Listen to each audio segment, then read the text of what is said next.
Hello, freakazoids! Yeah. I guess there's some kind of active shooter in Phoenix right now. I think. I don't know. I saw something from earlier. Maybe that was earlier. I don't know. But that's not what I'm covering. So.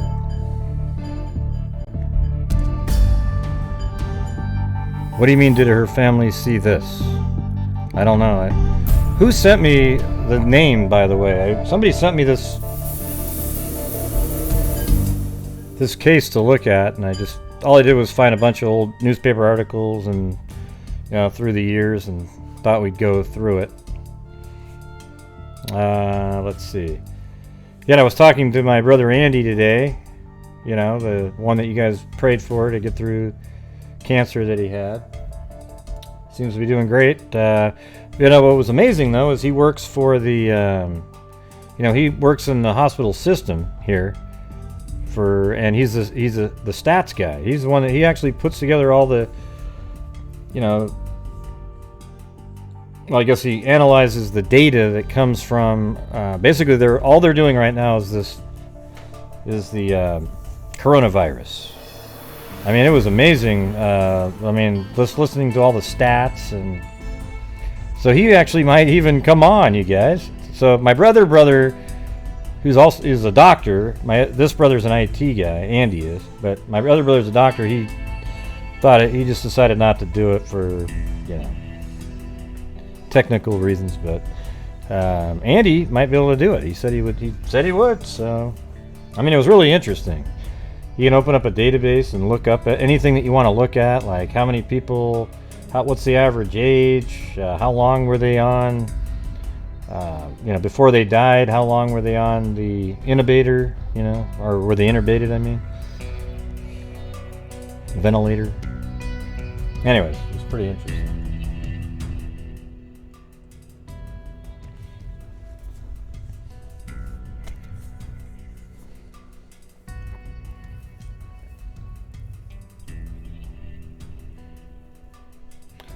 Yeah, looking at Colleen's comment. Yeah, it doesn't seem like they've ever... Okay, you were the one that messaged me then. Did you send me an email, Colleen? Is that you that sent that? Or was it on Facebook? I couldn't find it. I was like, who sent me this?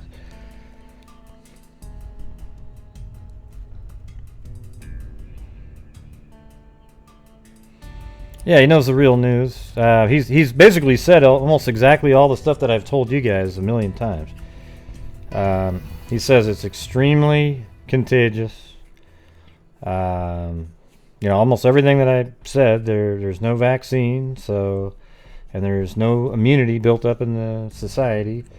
So it's if you keep your hands washed and don't touch your face. And just stay at home. I told him my Nona idea. Nobody owes nobody anything. He thought, wow, yeah. He goes, I totally agree. Everything needs to just shut down, and maybe the government actually is the one who delivers food to everybody. The National Guard drives down the street, unloads a box, once a week or whatever the hell it is. Whatever it takes, man, because you could squash the virus in a month. Just gone if he did that. But unfortunately, we just got a lot of greedy people. It doesn't happen.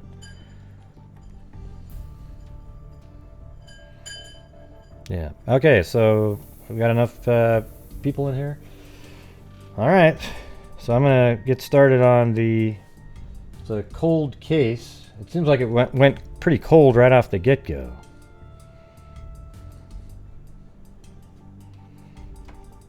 Oh, yeah. One other stat that he said was that of the people who go into the hospital and are checked in because their condition is severe enough, about 6% of them end up dying from, and then I can't remember. I think it's 12% of the people who go on to ventilators die. So he has all these stats. It's pretty fascinating, actually. And I think, it'd be similar in other states. China is full of shit, everybody. Okay? All of a sudden, one day, all their cases just disappeared into thin air. Really? Come on. That doesn't happen. They just said, ooh, wow, we're getting too much bad press. Okay, no more new cases. Yeah, ridiculous. All right, here we go.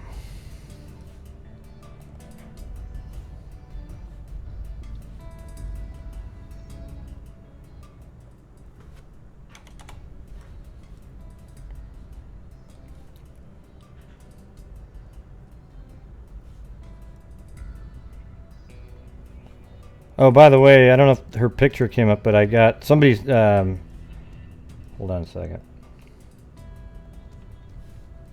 I'll tell you in a second.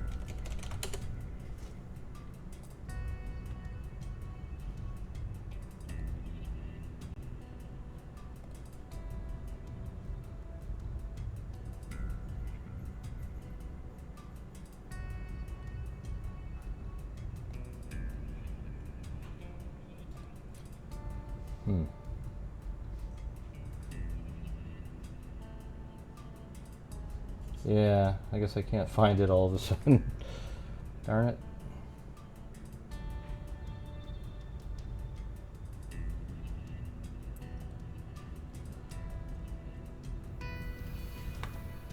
There, I'll tell you in 2 seconds. I'll figure it out a different way. But it was somebody took had the freak shirts on. All three people in the family all had the shirts on at the same time. I thought that was pretty cool.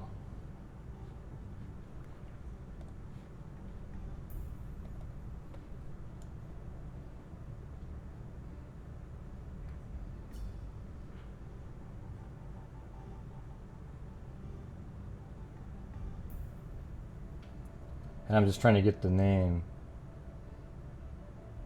Oh, there it is.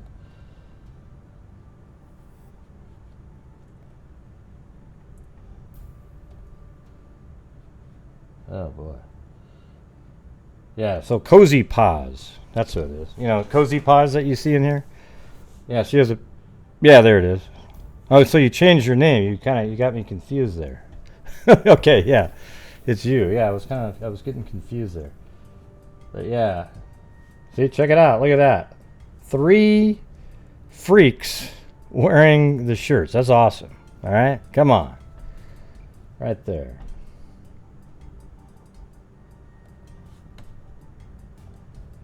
Oh, and by the way, I do have, look at what I got right here, everybody. The Oogla, or not the Oogla, but the Look It mug. Okay? Because on the other side it says, look it. And then the 2 eyeballs. All right? There you go. All right, so got that out of the way, and now we're moving on to the case.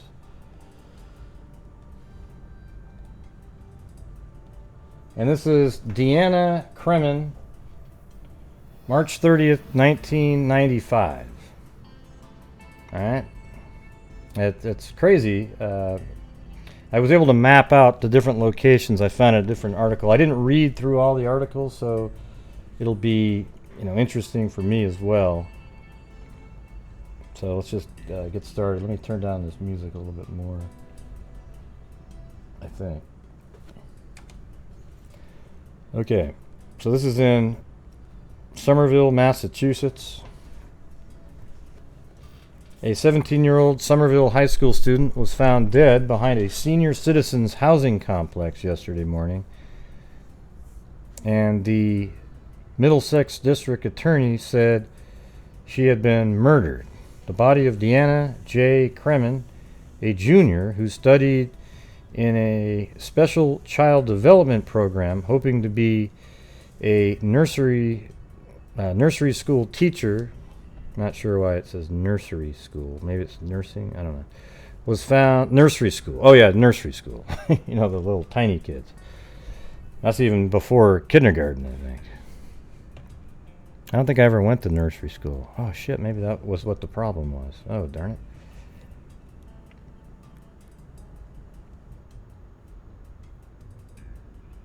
Yeah. So let's see.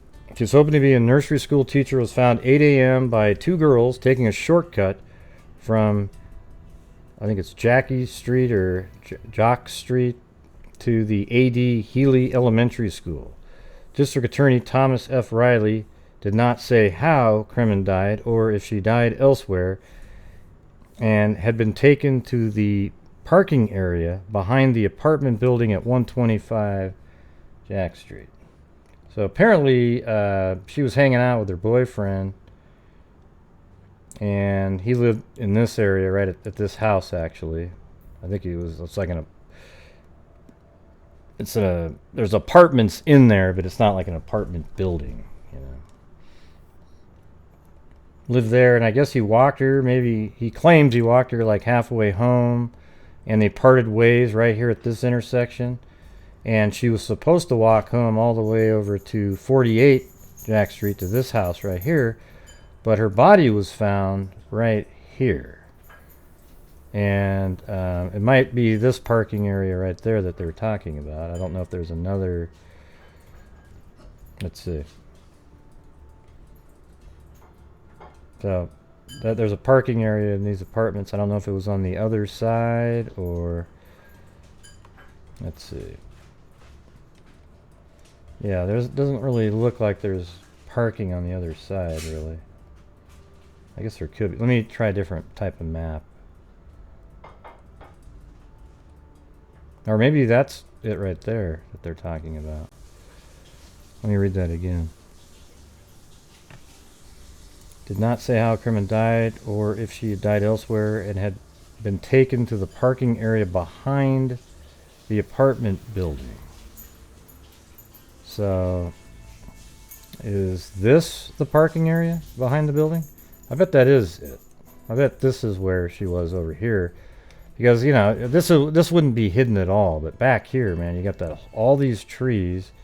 And then this parking area is a little bit secluded. Oh, look at that. There's even a street view in this parking lot. That's crazy. Yeah. That's kind of what I'm guessing, but I'm not sure. But look at that. So you can just tell, I mean, back here would be a much more, especially like right over back in this area, even in the woods there. But they said parking area behind this building. So I'm thinking it's here, but definitely could be this, but that looks like that's the front, right?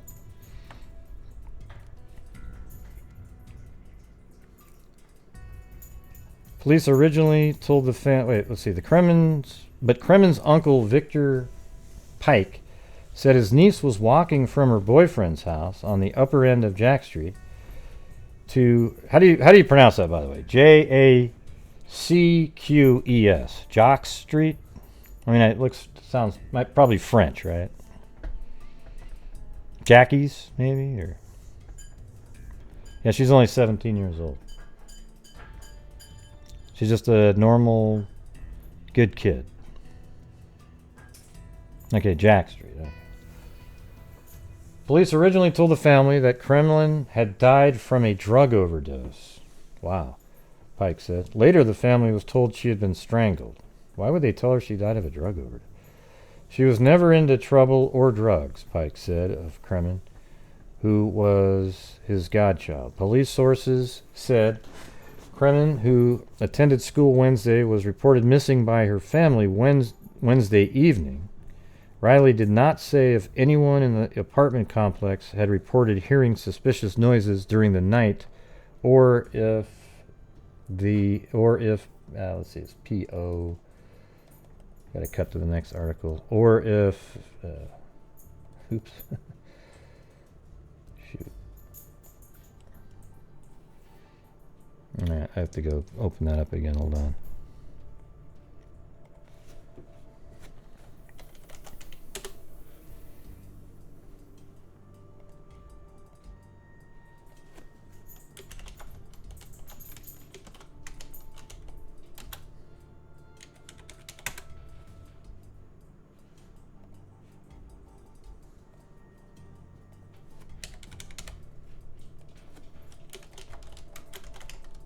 Like I forgot to download that one article. Ah, crap, man.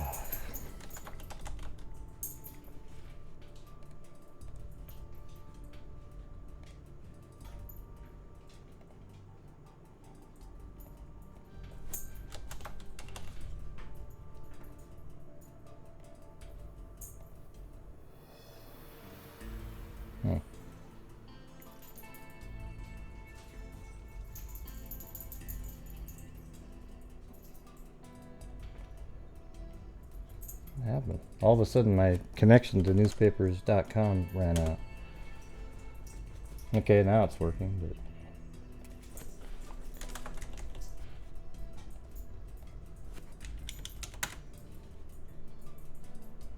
but okay, now I can get it.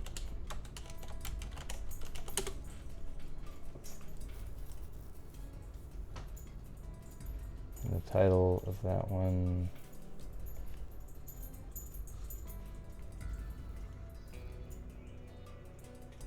So it was the 4th of.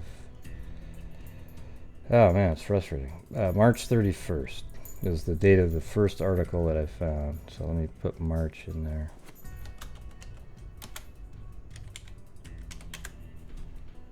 Okay, that's probably it. Then it went on to the next, page 36. Okay, so it was below that it continued over here. Alright, I missed that part. So then it said police had a suspect. Okay, that was the PO sentence.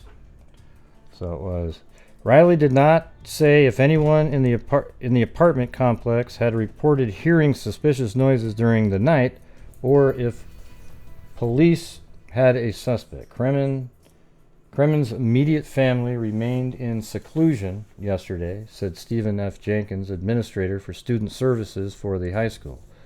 We went to her home to offer our condolences and whatever help we might be able to give. Her father can't even speak. I am very upset, Pike said. She was happy-go-lucky girl. She did not deserve to die this way. If I could, I'd give my life in a heartbeat for her. Anthony Fadil, a headmaster of Somerville High School, said that Cremin's death is a personal loss for all of us. She was a very popular young lady, Fidel said. That study group she was in was a very close-knit group. He said that as soon as he learned that the dead girl was Cremin, we took each of the 15 students in her program aside, and the counselor broke the word to them individually. We had the counselor call them, their parents, and ask them to take their students home, and as far as I know, they were all taken home.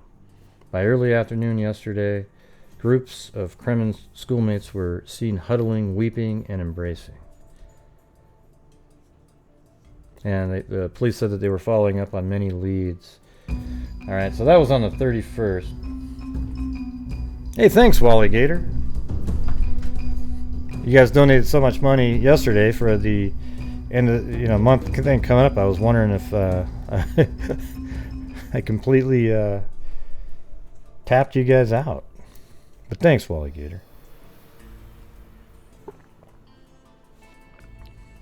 What's not loading? What are you talking about? I'm just trying to do my show here. Alright, so on April 1st, this is now a day later, tied to a fence, signed balloons proclaiming "We love you" waved in the breeze. On the ground, a memorial of flowers, cards, and letters were piled near the spot where 17-year-old Deanna Cremin's body was found. Cremin's body was found Thursday morning behind a senior citizens housing complex on Jack Street by two girls taking a shortcut to the 80 Healy Elementary School. Maybe we should see where that is.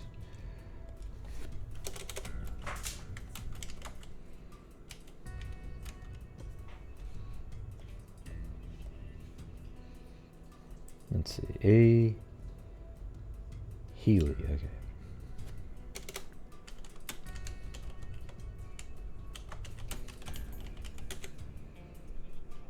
No, this is right there. Yeah.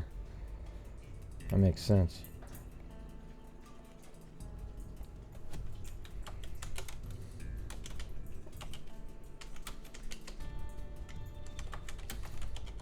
Are you guys not... Is this not streaming for you guys?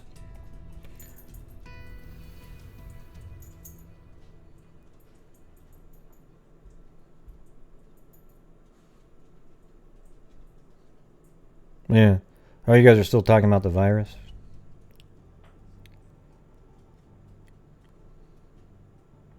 Yeah, let's just focus in on this for right now.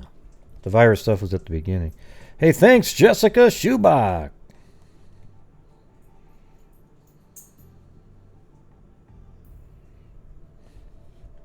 Not sure why it's making the music. Oh, there it is. Okay.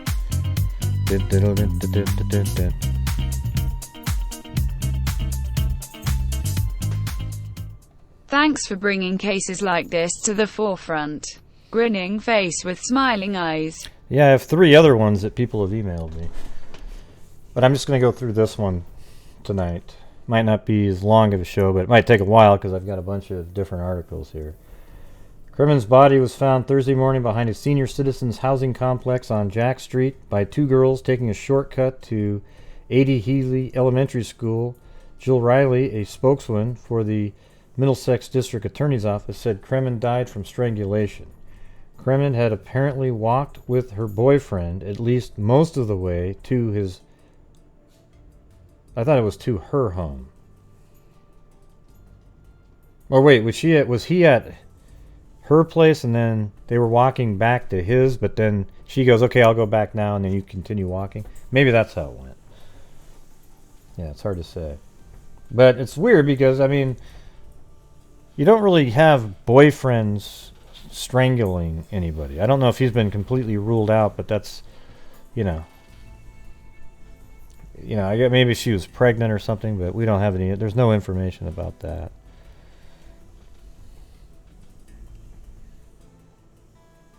But normally you don't see people like a boyfriend just, at that age strangling somebody. It's usually there's a big reason for it.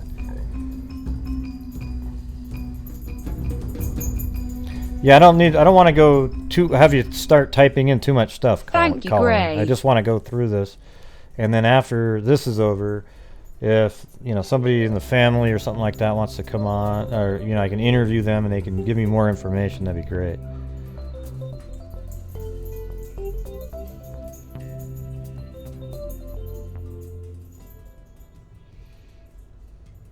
Right, I'm sure there was other suspects.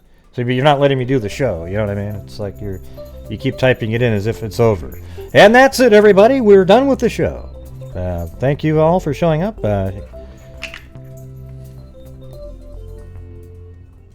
Look forward to your lives every night.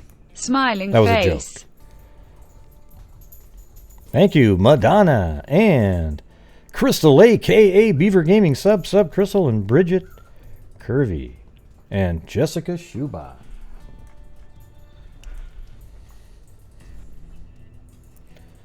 Alright, okay. Cremin had apparently walked her boyfriend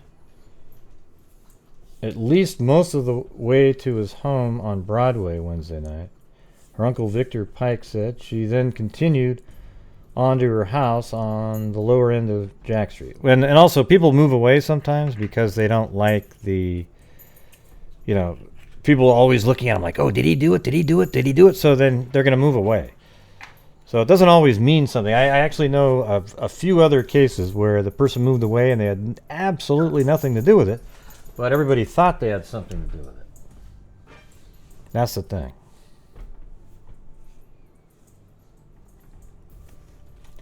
Riley said there have been no developments in the case since Thursday. No one has called a suspect or ruled in or out.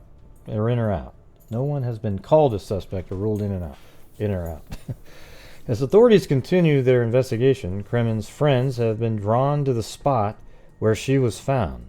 Some leaving flowers, others long letters. One note attached to a bouquet of roses said, "To a friend I'll never forget, keep smiling." Cremin, a junior at Somerville High School, studying in Special Child Development Program, hoped to become a nursery school teacher, friends said.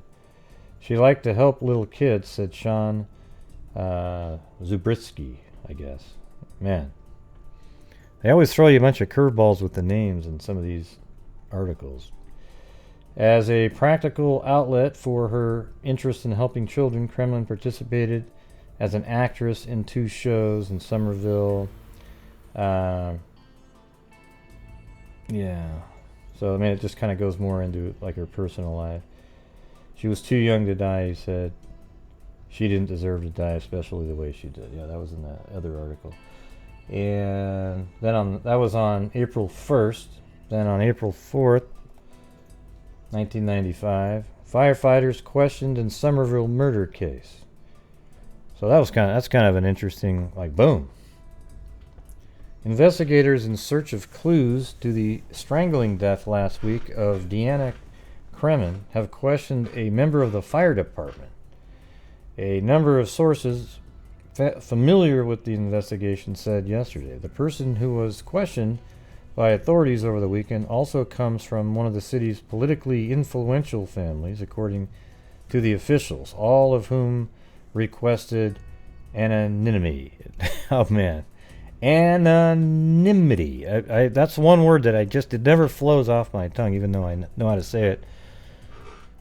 Good morning. No arrests have been made, and the district attorney's office has said it doesn't have a suspect. The body of 17-year-old Cremins was found Thursday on Jack Street. A spokeswoman for the district attorney would not comment on the questioning of the fire official whose identity is being, and then I got to switch to the next page. So this is still about the person that works at the fire department. His identity is being withheld. Fire department officials yesterday refused to comment. Cremin's uncle, Victor Pike, said late last night that the family had been told by some of the slain teenager's schoolmates that one of the members of the Central Firehouse located on Broadway had recently expressed interest in her. And that's on Central Firehouse located on Broadway. Let's see if we can.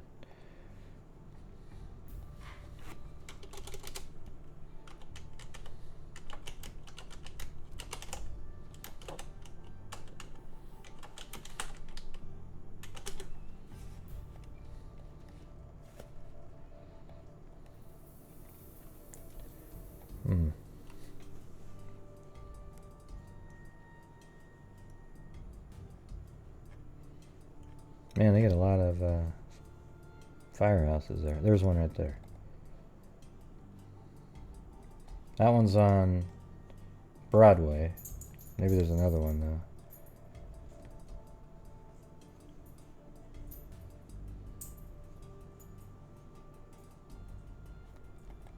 Yeah, there's another one on Broadway.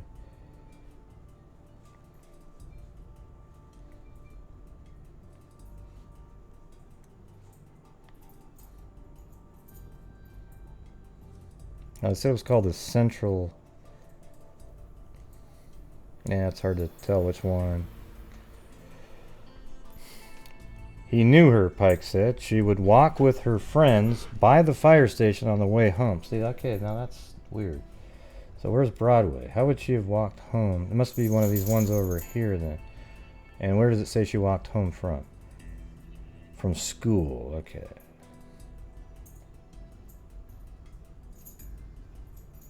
Well, where did she go to school?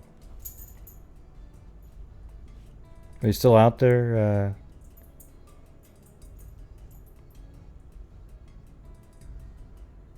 Colleen, do you have the what the name of the school is that she went to? I just want to find that. Oh, this is Central right there. Street Central. I wonder if that's where it would be. I don't know. I need the answer, not another question.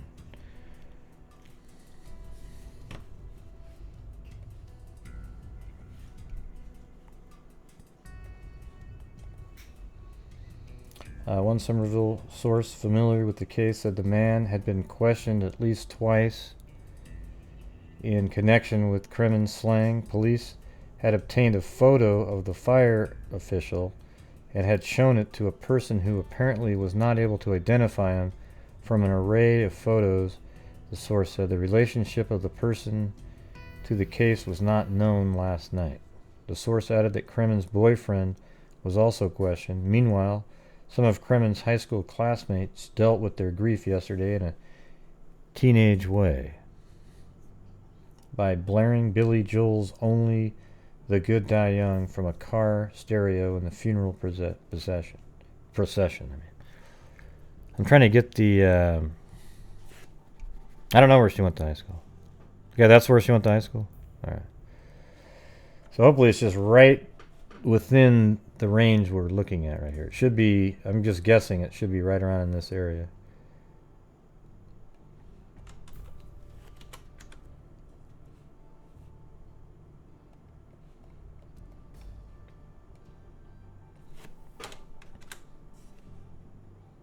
Okay. So right there.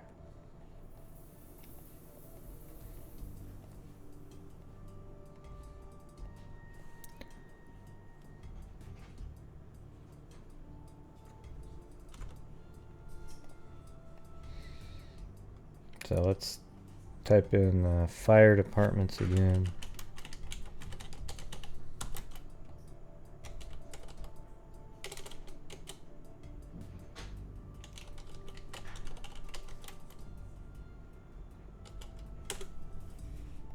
I think I just saw the one. Okay, I bet you it's this one right here. Well, it could be this one. I mean, that's right by the high school. Did she...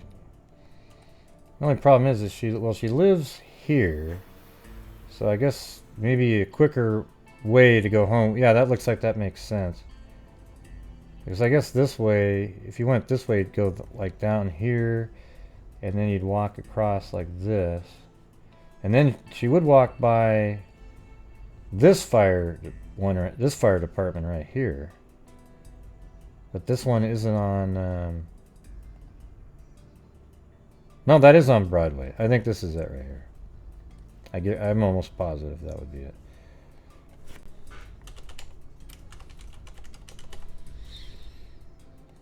Yeah, that makes sense too, right? So coming home from school, you just walk like this. Down this street right here.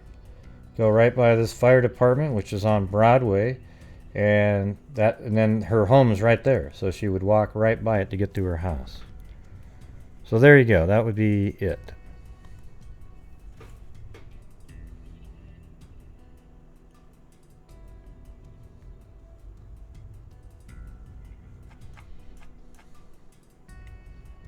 I guess calling bail.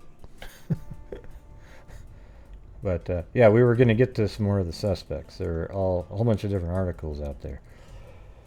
So there we go. I'm going to remove that. Now we're moving on to April 5th. Man sought for questioning. Police released a composite drawing of a man seen near the place where the body of a 17-year-old Somerville high school junior was discovered. The man was not named as a suspect, but investigators said Tuesday he has been seen by people in the area where Deanna Cremin's strangled body was found last week. They said they were seeking him for questioning. Somerville Police Captain Robert Bradley said no arrests were near. We are still pounding the pavement at this point.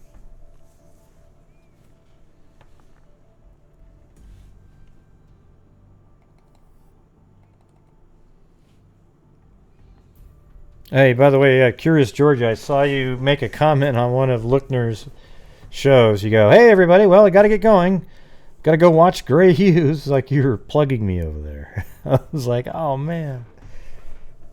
That was funny. I just happened to watch a replay of his show today. And then I saw that I got tagged. I don't even know what are the odds out of his 5-hour show that I happen to be watching that.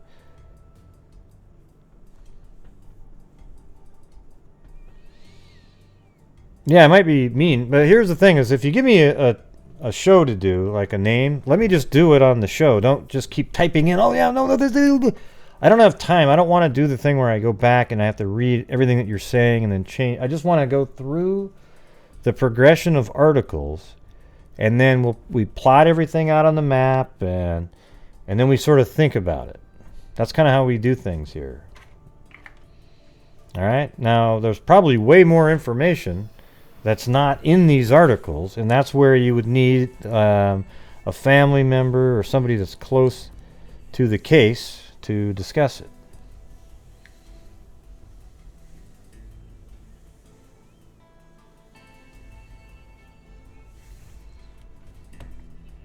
Well, I didn't hear it, I saw it. But yeah, it was weird that I was in there right at that time.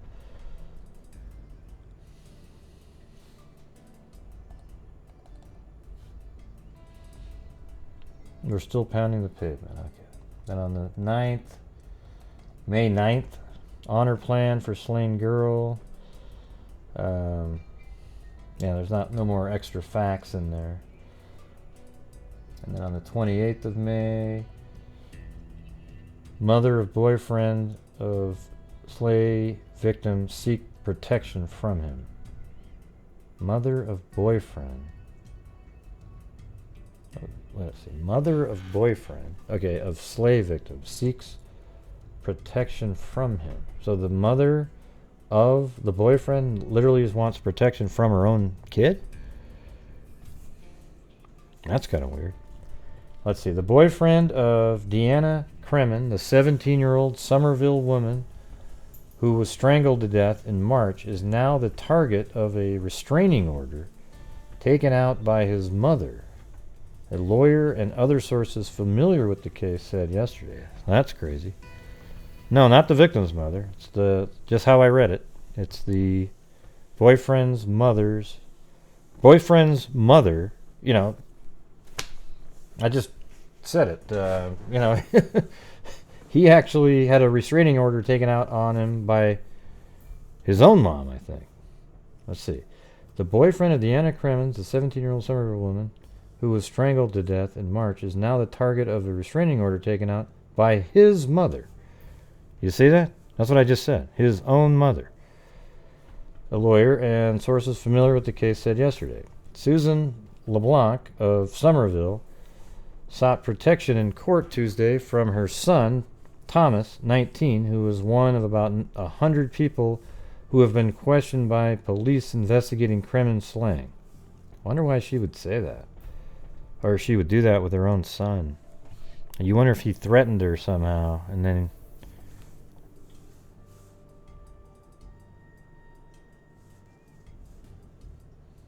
Yeah. Let's see. The Somerville High School student was found strangled behind a senior citizens housing complex March 30th. No charges have been filed in the case. Gail Finestone, who said she is Susan LeBlanc's friend and attorney, said the restraining order was not related to the Kremin case. Well, you know, you don't really know that, right? She would not say what had provoked the action, but said that Thomas LeBlanc had threatened his mother. Yeah, there you go. See, I was just saying that.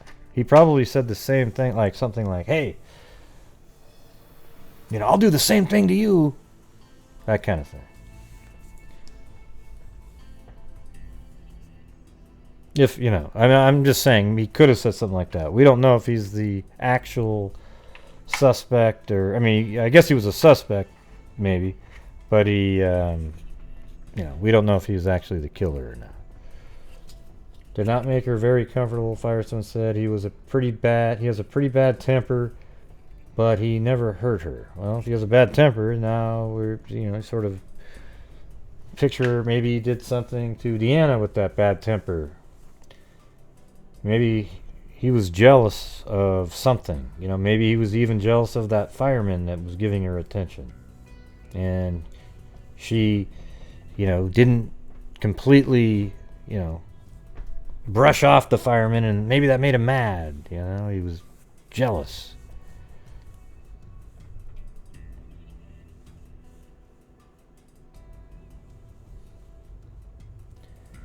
Feinstein said the problem had been exacerbated by Thomas LeBlanc's mood swings following his girlfriend's killing.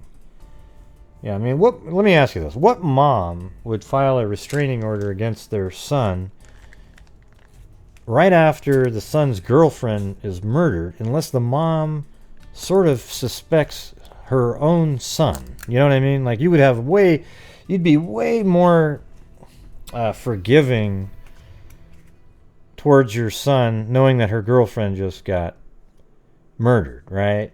So it's a little strange that just within a month after that, the mother's already out there doing restraining orders.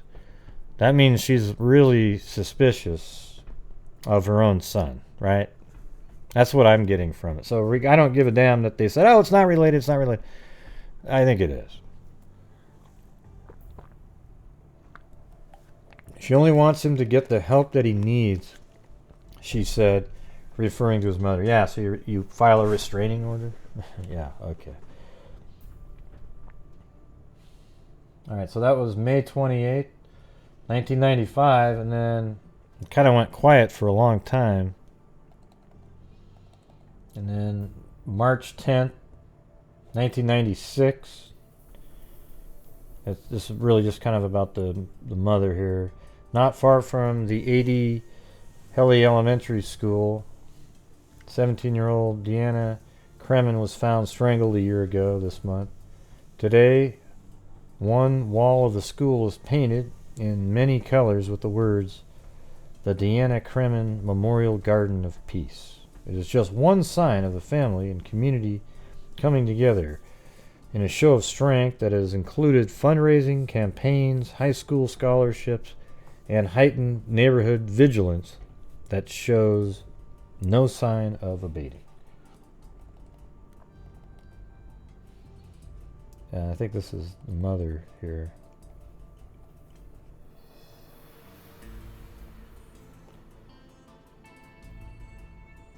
Not far from the school, Deanna's mother, Catherine Cremin, is packing and preparing to move with her 3 children. She is unsure of where she's going, though she is certain it will be in Somerville. Since the murder of her daughter, March 30th, her marriage to Deanna's stepfather, Michael Cremin, has broken down. It's amazing how that just, a lot of times that destroys marriages. But to me, that just means your marriage was kind of weak to begin with. You know, I mean, I would think you would draw strength from one another in a situation like that. But it could be, you know, a lot of times when you get married and there's a stepfather or a stepmother, they don't have the same bond yet with the child, and that when a child gets murdered like that, the biological parent is devastated, literally just beside themselves. They barely can wake up every morning.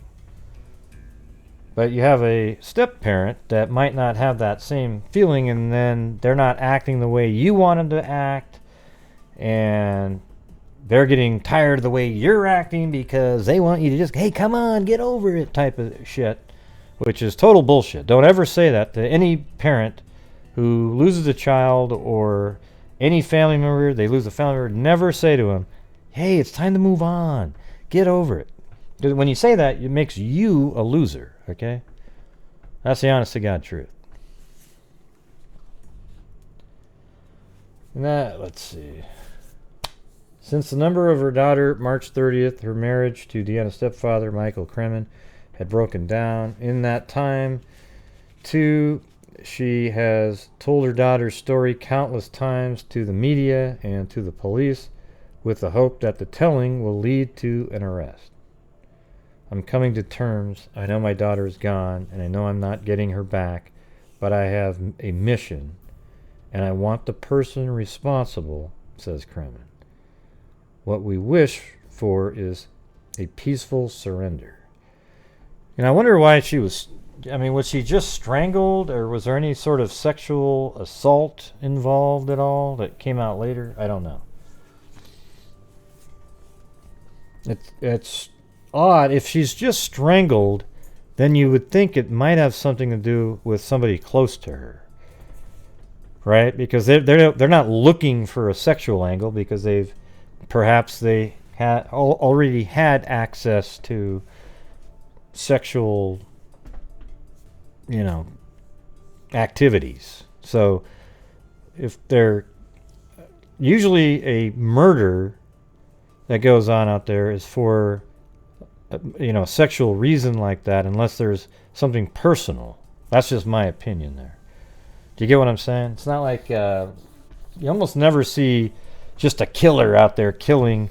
You just strangle and that's it. You usually see she was strangled and partially nude, or something like that. So maybe more comes out later.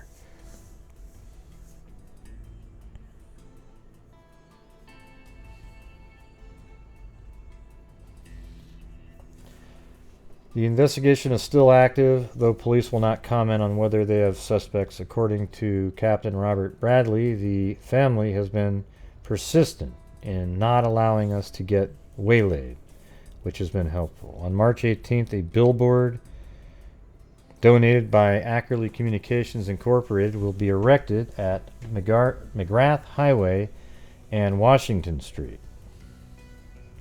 The sign will include a photograph of Deanna and an announcement of $10,000 reward for information leading to an arrest.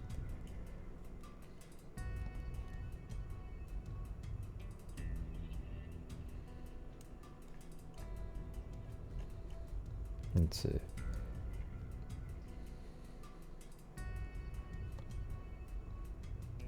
Albert Rogers, Deanna's father, has driven in from New Hampshire.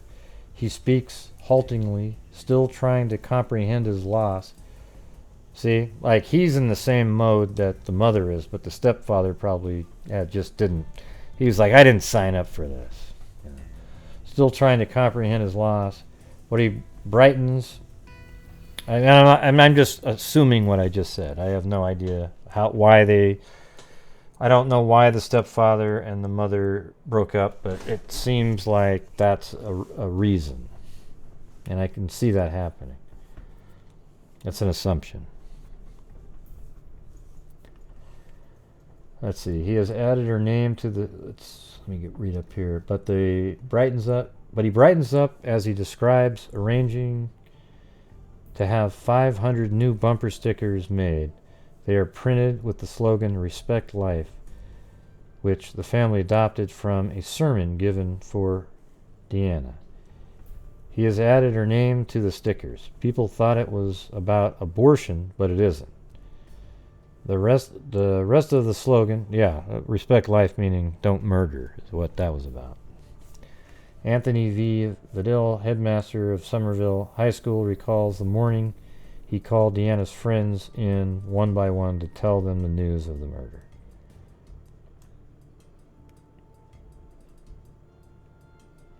Yeah, so it sounds like she's moving on, trying to get better. So that was June 3rd. March. I'm not sure why I said June 3rd.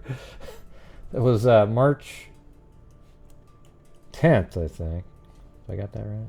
No, March 29th, that's when I downloaded. Yeah, March 10th, 1996. Okay. And this next one is November 25th, 1997. And again, they're putting up another billboard. The body of 17-year-old Deanna Cremin was discovered more than 2.5 years ago. Her killer, however, still has not been found. The family of the teenager has erected a billboard in Somerville, hoping that it and a promised $10,000 reward will help lead to the person responsible. The billboard, which was put up in Somerville Monday, donated by Ackerley Communications. Man, it just seems like when you're putting up these billboards and, $10,000 reward, man, how often have those worked? I know it's you doing something, but man, it just doesn't ever seem like they work. I'm not even sure the last time I remember somebody collecting a reward in a murder case.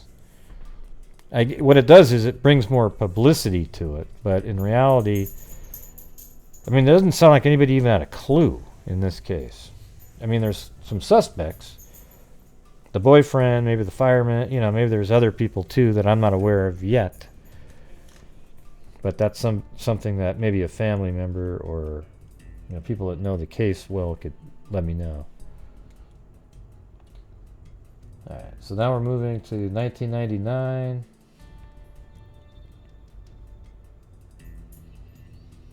Yeah, so this is another article. It sounds like she kind of spiraled down and out.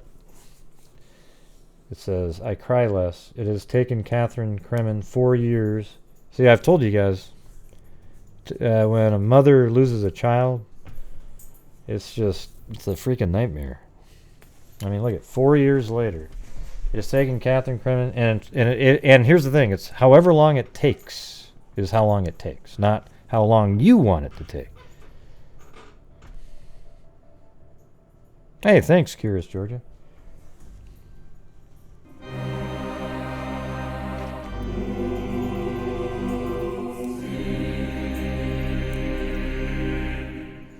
Thank you for covering cold cases. You may bring answers or educate how to help. Yeah. Hey, thanks. Appreciate it. Yeah, I mean, a lot of times, sometimes rewards are given out on the download, but most of the time you don't even, there isn't one, because they don't say a tip led us to the, it's just detective work. But large rewards keep the story in the news a lot of times. That's for sure.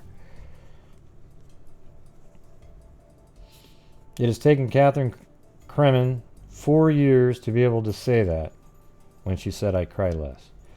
Still, when she does, there is a slight pause. Her voice drops, and her eyes seem to weaken because she is thinking about her daughter, Deanna Cremin. Deanna was murdered in 1995, shortly after her 17th birthday. When her daughter died, Cremin, in a sense, let go of her own life. Grief can make you do that. Her marriage, which Cremin said was unstable to begin with. Didn't I say that a minute ago, everybody? I said it must not have been a very strong marriage, because usually you lean on each other in a situation like that. Was unstable to begin with, fell apart. She tried to return to her job in the accounting department of the American Red Cross, but she couldn't cope. She soaked her grief in alcohol. She was arrested for driving under the influence and temporarily lost custody of 2 of her 3 other children while on probation in 1997. Still, Cremin, who completed her probation in January, has found a way to pull herself up from a downward spiral. Now she's trying to help other women with substance abuse problems through a support group she started and by publicly sharing her own story. I'm hoping that the message can get across that you don't have to go the hard way, said Cremin, sitting in her apartment in the Mystic housing development on a recent afternoon. There is so much help out there, but you have to go looking for it. Cremin, 40, didn't look for help when she was abusing alcohol. Help found her after she got into trouble. I was always a person who found comfort in alcohol or substances. When I found out my daughter was murdered, her voice trails off. I can't quite tell you what happened the next few months. Deanna's strangled body was found one morning by a group of students on their way to school. No arrests had been made. Cremins went to a doctor for help to deal with her grief and was prescribed a tranquilizer, to which she became addicted. I found that I was only okay under the influence. Yeah, I could totally get that. You do drugs, drink, you sort of, maybe helps you forget for a minute.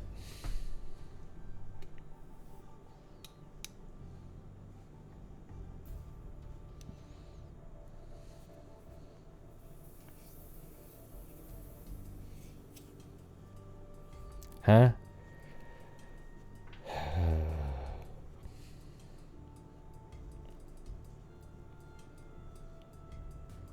Yeah.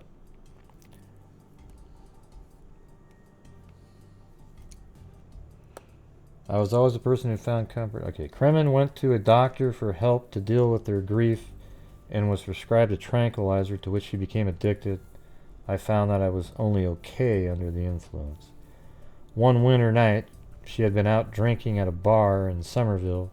She left to go to a friend's house. I left with the knowledge that I would be able to make it to my destination without a problem, she said. I collided with 2 cars and attempted to leave the scene. Yeah, that sucks. No one was seriously hurt. I mean, when I say sucks, it just sucks it. You know, that kind of stuff just destroys your brain. I mean, that's just everything. No one was seriously hurt, but Cremin was arrested and placed on probation in Somerville District Court. She was also ordered to participate in a statewide program that confronted offenders about the risk they posed to themselves and others by exposing them to people with brain injuries.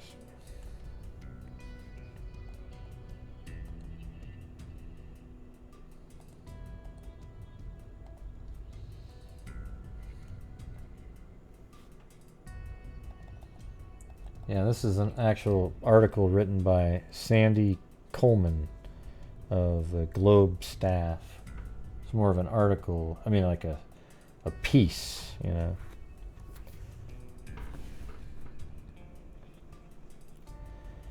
Let's see. The accident, the arrest, and the follow-up counseling and program were key to her turnaround. I realized that I had a lot to gain as well as to lose, she said. I had 2 paths to take. I could keep losing and abusing substances, or I could take the initiative and put my life back together. I'm very fortunate that I did choose the right path. She had lost her driver's license, which she just got back last month, her freedom. She had to give frequent urine samples to prove she was sober. Her self-respect and her children, her 2 boys, 10 and 17, are back with her now, and her 22-year-old daughter lives with a friend. I was thinking of my children and myself, and I had so much to offer, she said. It wasn't easy, and it wasn't right away. A bell didn't go off. Her probation officer, Dennis Visconti, confirmed that recently, as he sat next to her, in the first year of probation, Cremin was struggling with sobriety, he said. She violated her probation by testing positive for cocaine. She had to enter a residency program. I hated the whole wide world, Cremin said. I thought that my behavior was justified and I should be excused from any wrongdoing my substance abuse brought about. Substance abuse brought. I wanted to hear, Catherine, you must move. She wanted to hear, Catherine, you must move on. No, that's not. You actually don't want to hear that. Eventually, she got that message from her family, a judge, counselor, and her rough probation officer. Yeah. Yeah, I mean, you know, I guess you could say that after, if you're spiraling out of control, maybe somebody needs to say, hey, you know, your grief is real, you can deal with it, but you can't be doing this stuff. She has straightened up and done everything required of her, said Visconti, who had taken an interest in Cremin. Everyone who comes through who is serious about redirecting their abusive relationship with substances can get added attention. So, anyways, it sounds like she made her way back out and started doing. Sounds like she's started a group to help other people, you know, dealing with substance abuse. All right, so that was 1999, and then skip all the way forward to March 30th, 2005. It says, a mother's renewed hope for justice. With new technology, authorities strive to solve 95 slaying of Somerville girl. Well, that's interesting. Because as soon as you hear that, something so many years later, you start thinking of DNA. 10 years ago, someone strangled 17-year-old. And as you go further and further, the articles sometimes have more information. I don't know if these do or not. 10 years ago, someone strangled 17-year-old Deanna Cremin, leaving her body behind a senior citizens' housing complex and stirring fear and anger in her hometown of Somerville. Investigators vowed to catch the killer. A decade and more than 100 police interviews later, the homicide remains unsolved. I want justice, said Deanna's mother, Catherine Cremin, sitting alone yesterday inside her apartment in the, I'm not sure what, Malden, her face swollen from crying. I want it for my daughter. There may be hope. Authorities said yesterday they are closer than they have ever been to finding the person who killed the popular high school junior on March 29th, 1995. I thought it was the 30th. The Middlesex District Attorney's Office said that new forensic technology has helped authorities make progress in the case, and that investigators are looking for specific people who they believe know what happened. In the last couple of months, we believe we've made some developments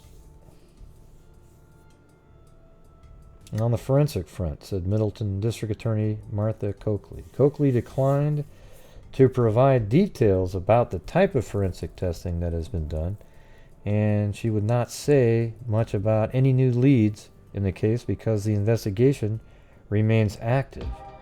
We do believe that a person or... Thanks, Kit Kat! Have you had any bars lately? Just stopping in to say hi before bed. Thank you, Gray, for all your hard work. Well, thank you. Yeah, it did take a while to get all these loaded up. You know, you have to keep going through and trying to find everything. I have 3 more folders of 3 different cases too, but they didn't have quite as much information in them.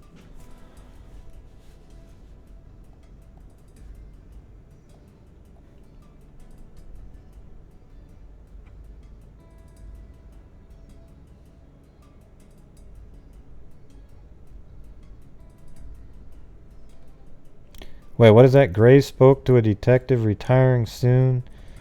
This was the case he said is one case he would like to tackle as a PA.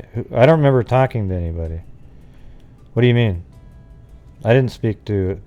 I think it was the girl above who told me about this one. I'm not sure what you're referring to.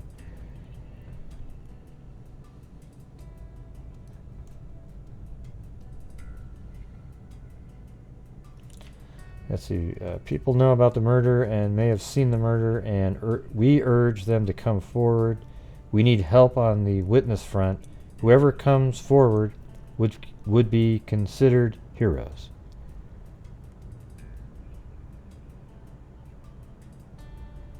Oh yeah? You just randomly spoke to a detective about this case? Come on. Man, what are the odds of that? I don't know.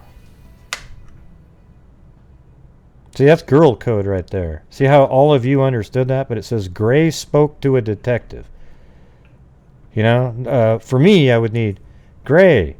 I spoke to a detective retiring soon, and this was the case. You see? That's what I'm saying. So that's just total girl code right there. I don't know how you guys do it or any of that, but it's unbelievable. I read it for what you wrote. Gray spoke to a detective retiring soon, and this was the case he said, right? Now, you guys all just seem to get it that she meant, Gray, I spoke to a detective retiring soon, and this was the case. I mean, that's amazing that you guys are able to do that. Now, why are the odds high of that, Curious Georgia? You spoke to a deceive? So you're trying to trick me?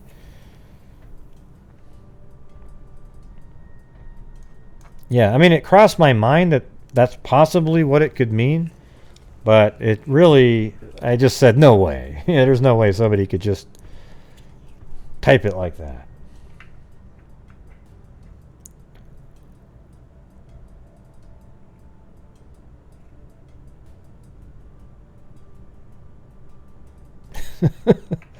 No way, man.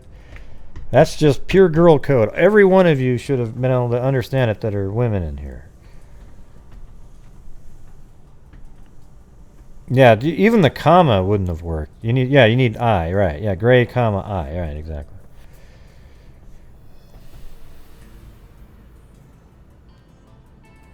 No.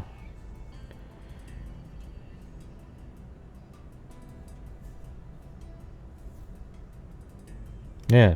But why would you have talked to a deceive about this? Curious, Georgia. Do you work with police or? You know what sucks for me though, by the way? Like if when I go to CrimeCon and see, you all know what I look like. But I don't have a clue what any of you look like really. Maybe a few of the mug shots here and there, but like if I'm standing there, you go, "Hey, Gray, this is, Jim or Cindy or whatever." I'll be like, "Yeah, well, who's that?" "Well, I'm actually, I go by Igloo Boogloo on YouTube." And I thought, see, I don't have a clue,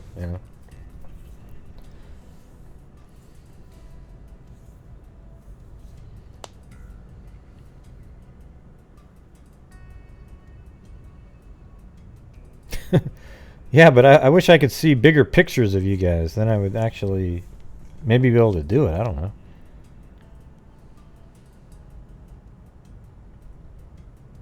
Yeah, I don't know. I have so little time.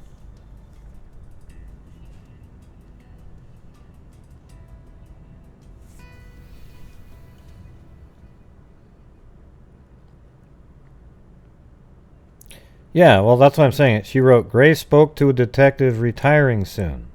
And this was the case that, like, as if I had told a story at some point. Like, I said, "Hey, everybody, I spoke to a detective recently, and he told me about this case. And it was one of the ones that he wished he had solved." And then today, Curious Georgia came on and said, "Hey, listen, Gray spoke to a detective retiring soon, and this was the case he said was the one." You get it?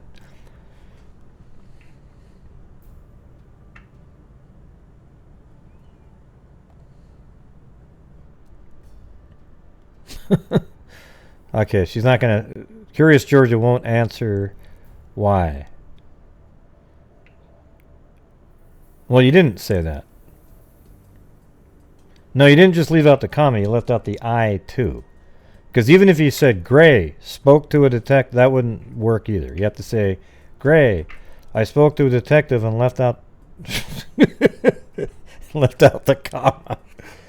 Oh, Jesus.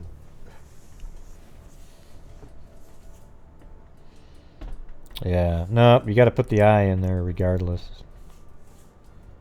At least for me, unless you're trying to wean me into girl code. Because if you went "Gray, comma, spoke to a detective," then I'd start realizing, okay, all right.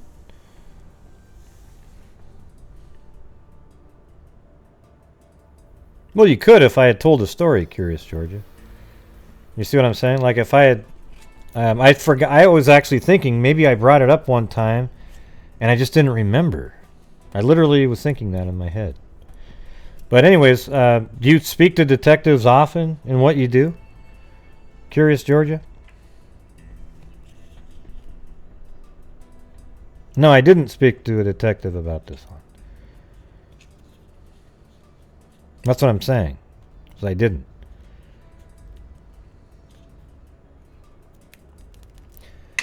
Anyways, the district attorney's office also plans to unveil a billboard today on Broadway in Somerville asking for the public's help. And now there's a $20,000 reward. And that's crazy. I mean, this is 10 years later.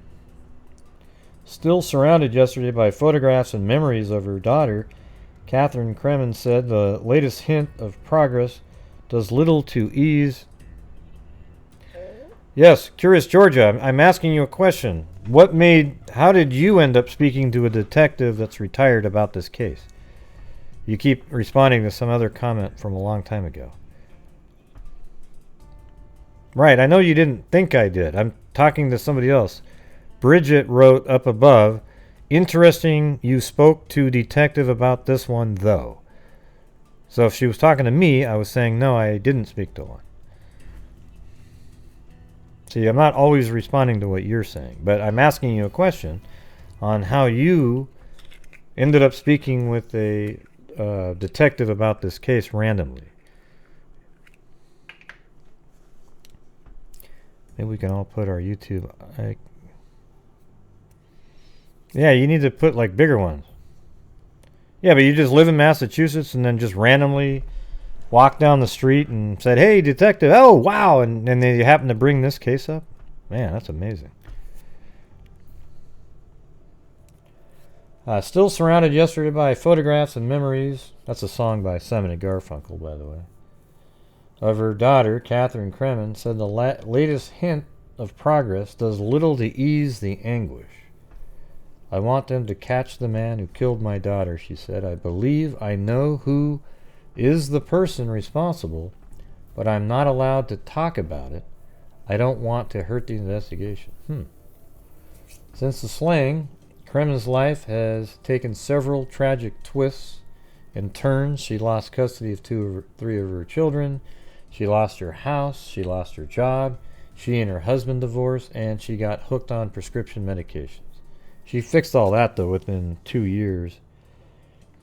While she was rebounded in, or actually it was 4 years. While she was rebounded in recent years, reconnecting with her family and finding comfort in support groups and counseling, Cremin said the memories of that ill-fated night when Deanna didn't come home still haunt her.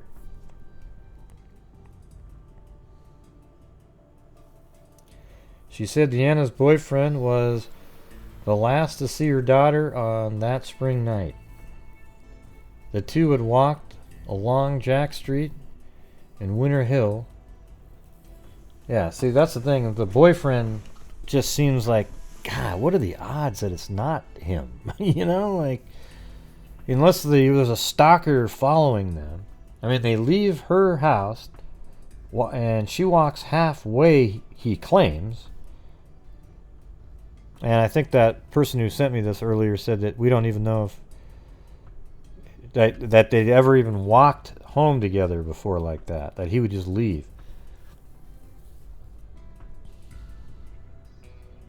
She said Deanna's boyfriend was the last to see her daughter on that spring night. The two had walked along Jack Street in Winter Hill, where they both lived at the time. But unlike other occasions, when he would walk Deanna to the door, her boyfriend said that he only walked... See, this is what I'm saying. See, this is... The other article had it going the other way around. They had it her walking him halfway, and then she came back. Now we're back on to what I think is the reality of it, that she was over at his house, and then he walked her halfway back. But unlike other occasions, when he would walk Deanna to the door, her boyfriend said that he only walked her halfway and that she continued on her own toward her house. Right, see? That's what I thought originally, but the other article switched it around, and that didn't make a lot of sense. But now we're back to what I thought it was from a different article that I read. Cremin said she was worried about where her daughter could be, but talked herself into believing Deanna spent the night out, which she did now and then. She was a teenager, said Cremin, added that she planned to give her daughter a lecture. Cremin went to work the next morning. Her husband, Michael Cremin, called the high school to make sure Deanna was in class. But instead of getting a phone call from her husband saying everything was all right, Cremin received the worst news of her life. He just said, "You better come home." Cremin recalled, wiping away tears. That's her right there. But the news had already spread. People were talking about it on the train, she said. I don't remember breathing. I don't remember what I said or did. The closer I got to my phone, the more state police cars I saw.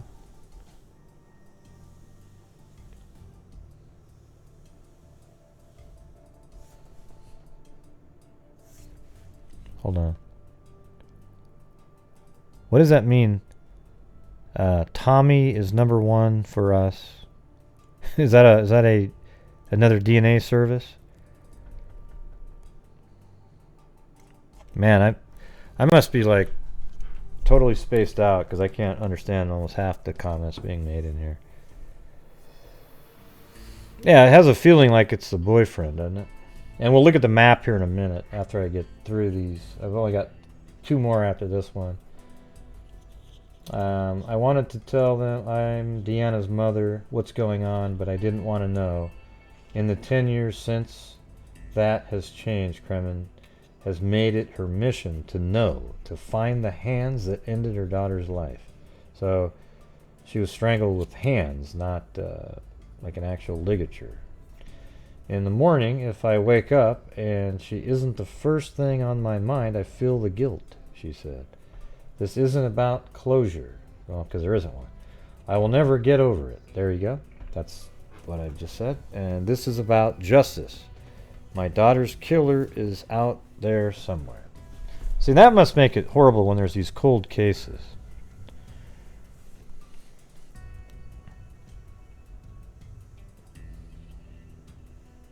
Oh, okay. So you're saying for us, when you say number one for us, though, who are you talking about? You mean the group in here? Yeah, it feels like it, yeah. Or you mean the people of Massachusetts?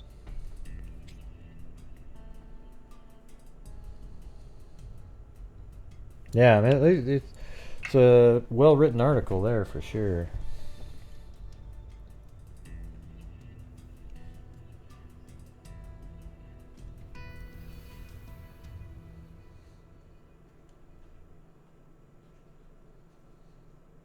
Yeah, I see the word us. I didn't say U.S.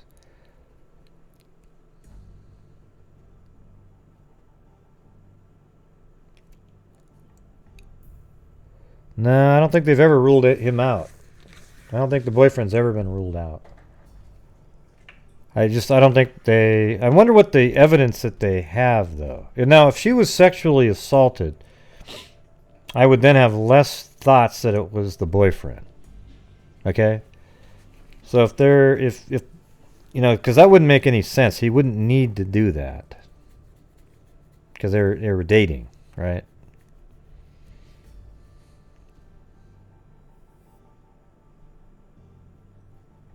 This article states that. Yeah, no, I just read it. Man, the way you guys, it just nothing you type in full grammatic sentences that make sense, okay? That's all I ask. I'm just being honest. All right, I'm apologizing. I just, especially me, I haven't got the book yet. It's coming out in late November about Girl Code, and maybe I'll be able to just quickly turn to it, spin through it, and figure it out. But it's tough.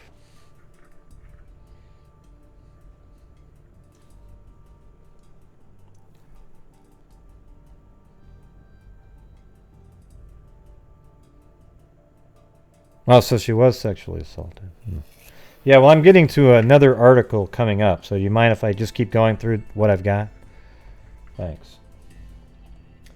All right, so here's an image here. This is from 2013, and these are people walking the same street. They're still, even in 2013, and see it says March 30th, not March 29th, like that other article said. And, you know, friends and family and classmates met in Somerville March 30th to symbolically walk Deanna walk Deanna Cremin's home. What does it say? To symbolically walk? I think they left out a word there. See, there's the code again. Look at that. Friends, family, and classmates met in Somerville March 30th to symbolically walk Deanna Cremin home. Oh, okay. To symbolically walk her home. I get it. Jesus.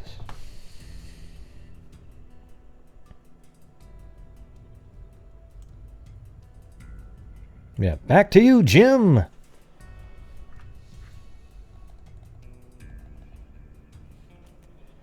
Okay, they still ask who killed Deanna.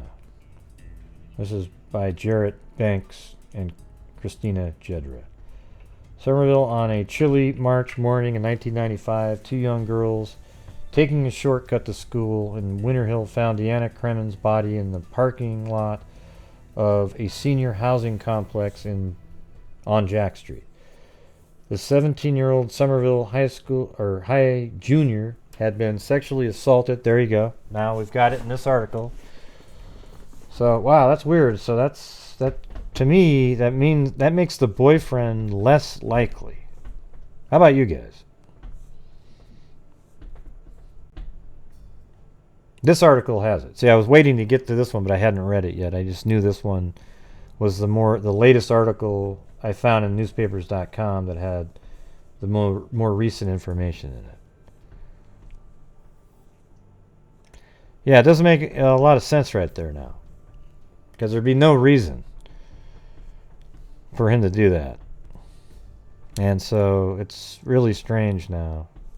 Yeah, totally does me. I just think it doesn't make any sense. Yeah, I mean, I guess you could say that. Like, you know, maybe they weren't sexually active at that point. He's 19, she's 17. I just doubt it. You know, and she would even stay at his house sometimes. Yeah. Yeah, so that means what's cool about this then is if she was sexually assaulted and there is DNA evidence, then hopefully this is one of the cases that they're trying to look into right now and do genealogy. However, let me ask you guys this. If there is semen inside her, well, couldn't he just explain it and say, yeah, we had sex earlier in the evening and I was just walking, walking her home. Right? Yeah, you said that, Curious Georgia. You're welcome. All right. Yeah. You should have sent it to me.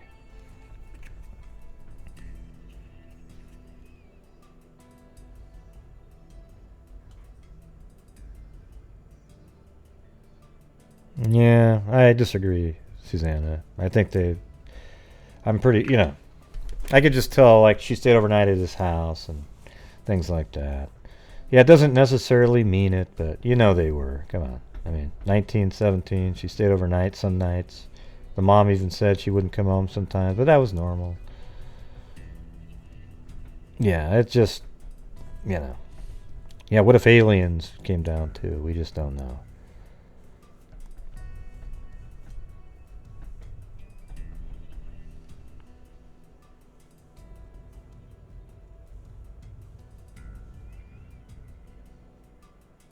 Jesus. I'm just going to remove that comment just for how it just, I don't like the way you wrote it.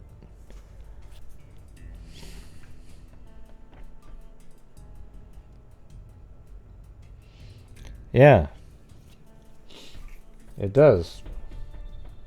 Although it doesn't make a lot of sense that he would walk home his girlfriend and sort of go halfway. Right? Does that make a lot of sense? That doesn't make sense. And then you also have the part where his mother, you remember, filed the restraining order against him? Just within a month? That's a little weird.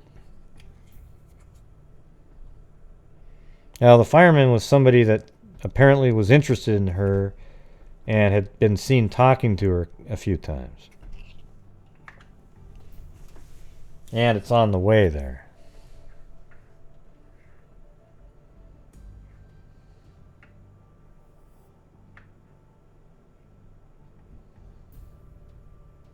Yeah, I mean, so it definitely could be the boyfriend. I'm just saying it makes it less likely to me Hey, you right, Blue? Come here, Blue. Come here, buddy. Blue, come here. Come on, Blue. Where is it? Hold on. Where is Blue?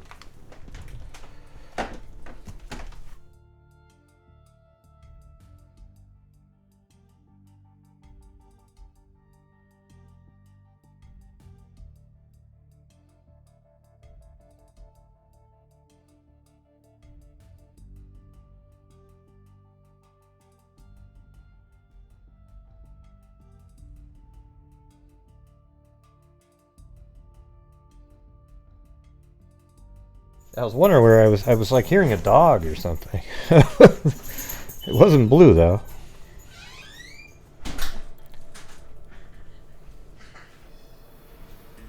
Well, I'm not trying to be mean to you, Curious Georgia. I'm just trying to. You confused me a lot when I try to read what you're saying. I almost think you do it to like tease me or something. But you're like my a sister of mine that teases me all the time. That's okay. I appreciate you. I always like it when you're here. Yeah, it could be the boyfriend. It might not be. We don't know.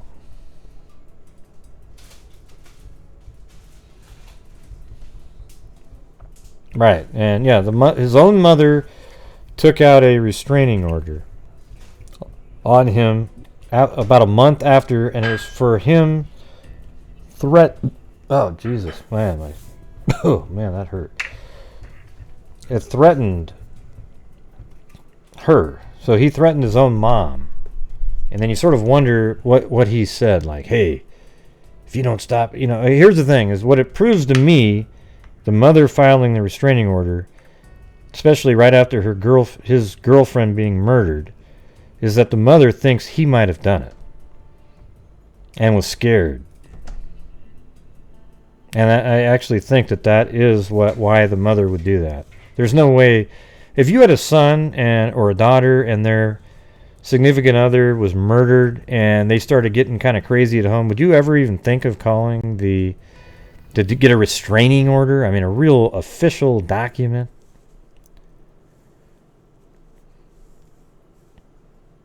Yeah, I don't know. That just doesn't make a lot of sense. But here's the thing: is it would easily be explainable if he left semen. She was sexually assaulted. Now here's the thing: well, if they can only find his semen inside of her, he could say that yeah, we had sex earlier at my house, and I was just walking her home, and that would totally be plausible. There would be no reason why that couldn't be. But if they find now you're looking for them to find a secondary person or somebody that they didn't have sex that night, but it's just somebody completely different that left semen in there. And that would be just amazing if they still have that sample to go test. You get what I'm saying though, right? Having semen, even if she was sexually assaulted, doesn't mean he's the one that assaulted her. It could mean that the person who assaulted her didn't deposit any semen inside of her, and his DNA might not be in there. Or if there is semen in there, but it's not Tommy. If it's not Tommy's, then he's off the hook, and then they can just do genealogy and find who that person is.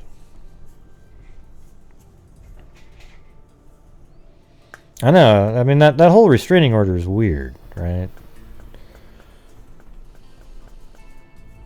Because no parent would ever do that quick unless they were already kind of scared of their own kid. And, then, whoa, this murder. God, I think he did it. He was the last one to see it,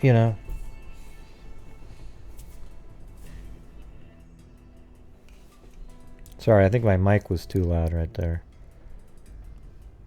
All right, so on the 18th anniversary of her murder, which remains unsolved, about 400 people, that's pretty amazing, on March 30th, and this is 2013, symbolically walked Cremin the rest of the way home to 48 Jack Street, where she never made it in the early morning hours of March 30th, 1995, after leaving her boyfriend's house at 419 Broadway. So yeah, it's interesting that the boyfriend's also on Broadway, and so is the fireman, right? The fireman that was mentioned. So here's where Tommy lived. So we can just go do the walk right now if you want.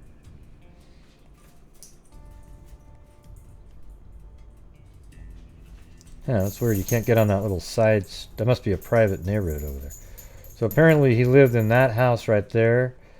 Maybe they just walked down on that inner area. I'm not exactly sure. But that's Tommy's house right there. There's no street view on whatever this is right there.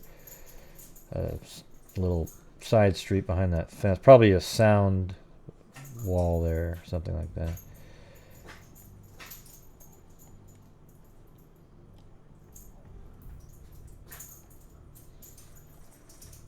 Yeah, so at some point you'd have to take a left. So let's say you're at Tommy's house right here. So you'd probably walk down like this and then cut across maybe right. Yeah, exactly. So that's pretty funny.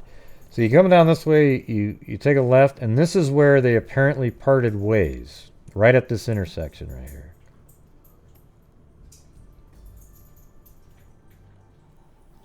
And then her body is found right there. Look how close to where he parted ways, her body was found. So did she, at that point though, now here's the thing. Here's what could be the reality of it, is she lives right here. So if you were dropped off right here, let's give Tommy the benefit of the doubt here. And he drops her off right there. Well, she probably would have walked like this and then down this way because she lives here. I doubt, I mean, it's the same distance if you walk like that, but it's very possible that she went like this. Let me see. It might actually be worded where she it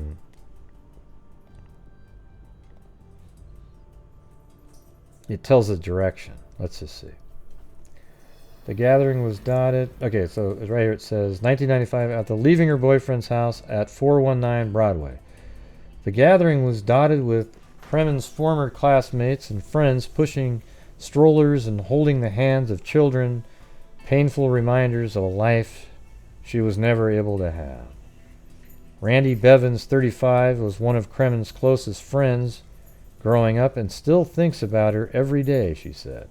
Bevins brought her children 11 and 14 with her from, and then here's the really just a massive article, rest of it here. So from Southern Connecticut, it's unfair that she didn't get to have the experiences I've had, Bevins said, wiping tears from her eyes. She would have been a great mom. The event seemed like a somber high school reunion. Older friends, some who came as far as Florida, greeted one another with smiles, but there was sadness and anger that hovered like a storm cloud.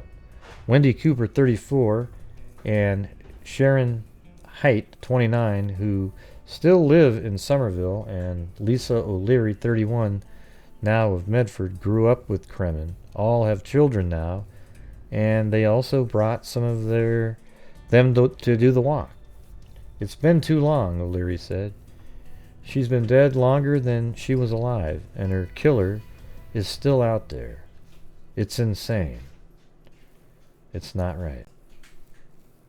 A line began to form just before 4 p.m. outside St. Anne's Church on Thurston Street, waiting for a prayer service to begin. Standing outside the church, Cremin's father, Albert Rogers, 58, described his daily ritual while getting ready to head to his late shift job at Raytheon in Andover. That's kind of weird. Isn't Raytheon where that one... Remember that one case that we talked about? What was his name? Shit. the killer, you know, the guy that killed, he went out and kidnapped the girl at the bar, took her back to his apartment, and then he put her in a plastic bag in a suitcase, wheeled her out. You remember that one? What's his name? I forgot the name of that case, but yeah, he worked at Raytheon too. Same, I bet the same place, because that case was up in Massachusetts.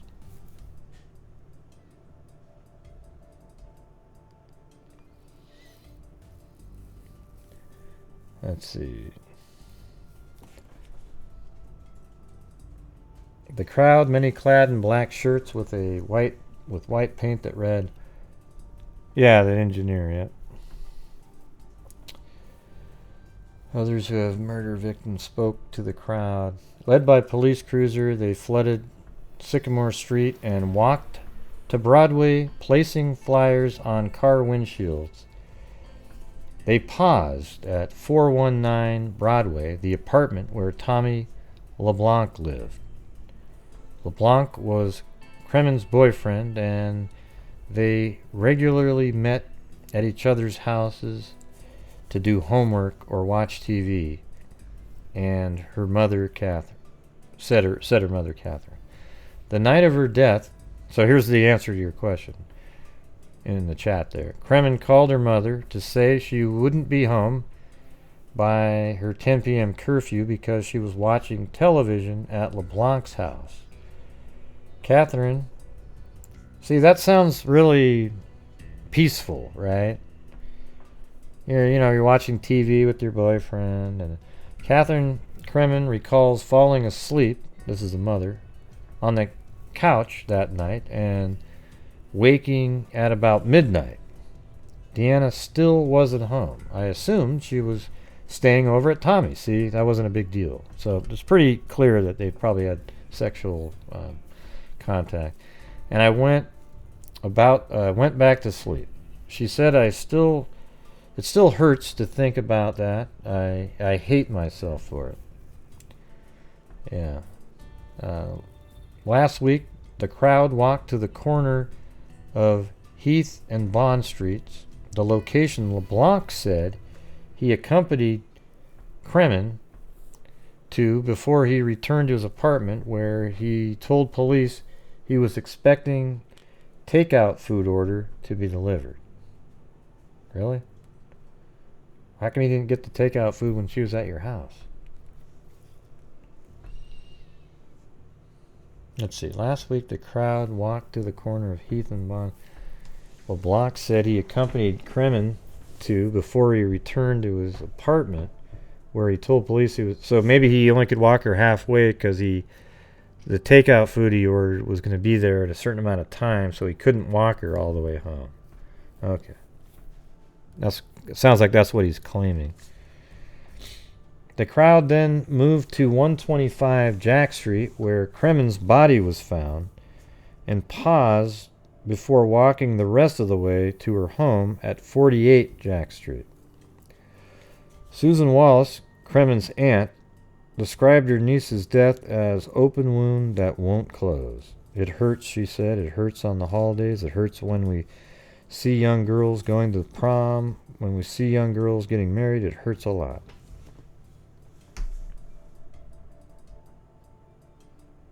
There's 134 open investigations of unsolved homicides in Middlesex County, with some dating back to the 1970s. In 2006, then District Attorney Martha Coakley announced that improvements in forensic technologies had led to new evidence in Cremin's case. It was the last public announcement of any developments. See, they must have had DNA back then, because that's one of the years that it was advancements were made.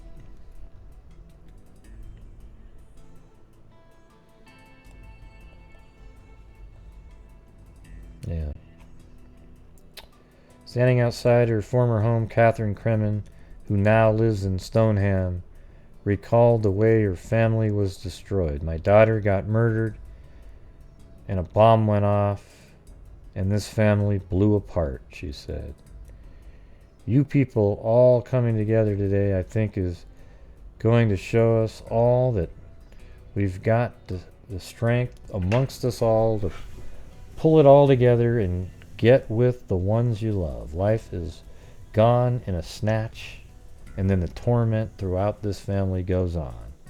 The crowd eventually dissipated, but the pain remains. Deanna Cremin holds on to the hope that the exposure brought by the anniversary of her daughter's death could lead to information surrounding it.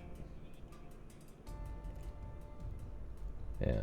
Someone who committed a crime this heinous is still out there on the streets, she said. Somebody knows something. They have to. If you're out there, well, the truth is it could just be only the killer knows. So yes, that person does know. But sometimes killers kill and they never tell a soul.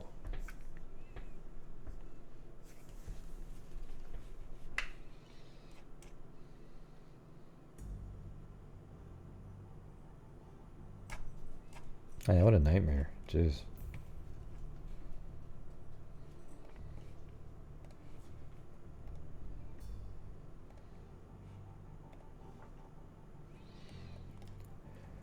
Yeah, so I don't really know if we have the time. Let me go back here.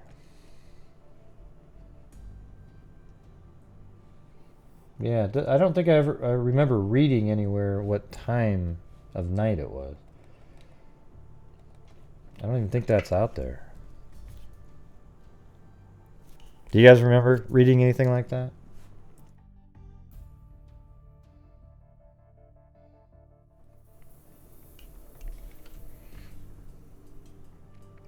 Correct.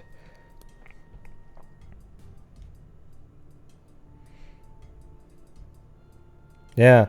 You know, it's amazing how many stories we've covered on here where a seemingly simple thing turns into a nightmare. And it's not even that, you know, what her mother did was normal. You know, you have people like Becky, Patty, you know, she blames herself like, God, if I had just, you know, didn't let him do this or didn't let him do that. But it's like, no, you always let him go there, you know. So you see this a lot in cases where, and I understand it because it's like, God, if I had just done that. You know, remember that one case where the lady was going to give her kid a ride? Yeah, I mean, I can't remember. It was the one that Cairo went out there, but the road changed. You know, remember the mother or the father? They were going to give her a ride or something, but they left. God, what the hell was it? The dad gave her the wrong bus times or something. You know, he probably feels bad about it. There's a whole bunch of cases like that, though. I mean, just tons and tons. And there was one where the kid the mom was going to take her to the mall, but she just couldn't right then. She was like cooking something or whatever. Then the kid went and then she got murdered just in that little short distance. And, you know, that's just devastating. It's like, wow, if I could have just given her a ride. So, people shouldn't blame themselves. Don't blame yourself unless you do something extraordinarily strange that led to it. You know, but if you do something that's just normal, you know, it's just the way it is. Weird, crappy things happen in the world. Yeah, that's right, the Coleman case. Yeah. You must have just looked it up. Unless you're 30 minutes behind.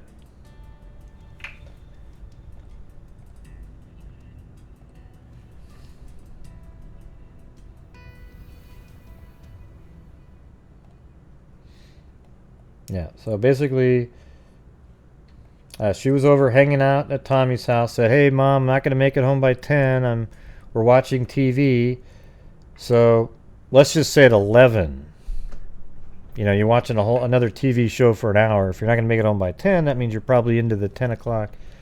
You know, maybe you're going to watch another show or whatever you're doing. Who the hell knows? But they come down here probably in about right around this spot, take a left, and this is where he claims he dropped her off, and then she probably would have walked this way, taken a right to make it home, which is, yeah, it's right there. This is her house.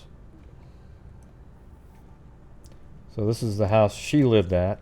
Doesn't look like the greatest house in the world, to be honest.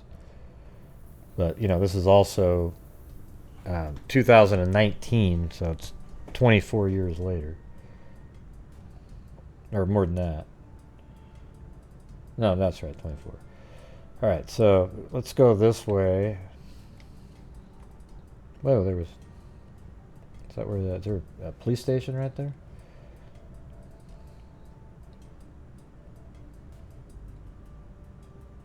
Look at that. Man, Google Earth catches an arrest. Hey, where's Jay Case when you need him, man? We almost pulled off the Jay Case vision.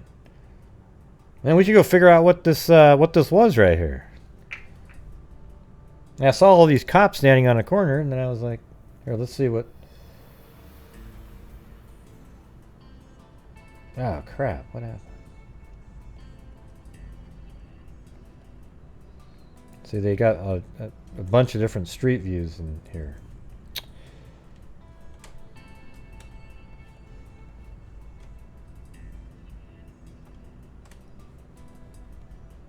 Nah, God. So it wasn't done on the same day. That's hilarious.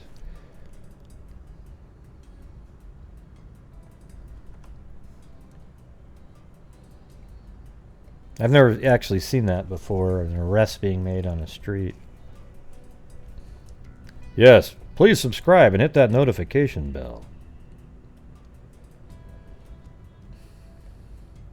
And so two girls found her doing a shortcut to this school, and to me that's probably like they walked behind like this, and then maybe they jumped over a fence. I don't know what it looked like back then. Let's see. I might even have street... this is from 1995 right here.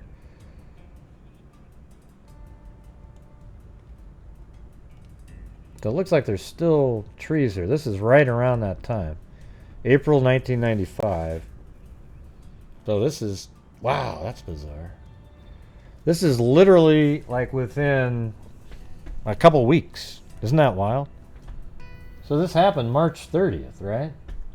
This satellite image right here is April 1995, and this happened March 30th, 1995. That's crazy.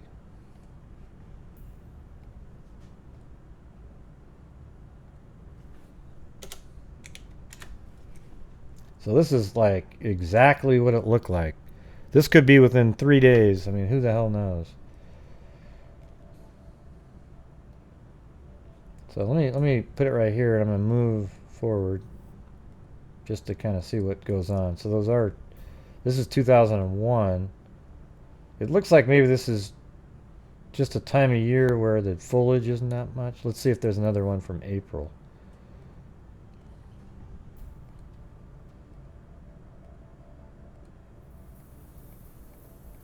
No, there's one. Just saw that.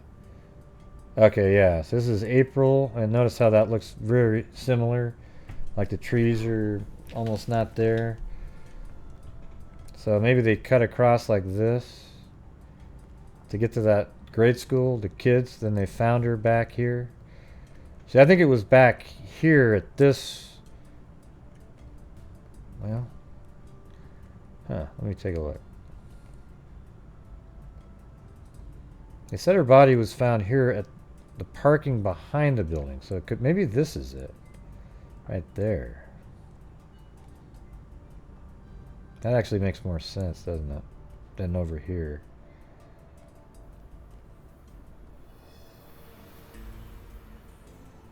Yeah.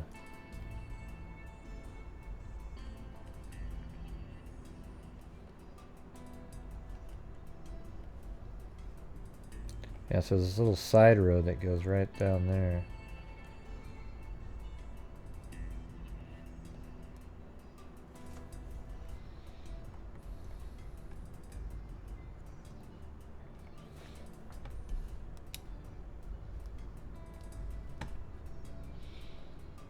Okay.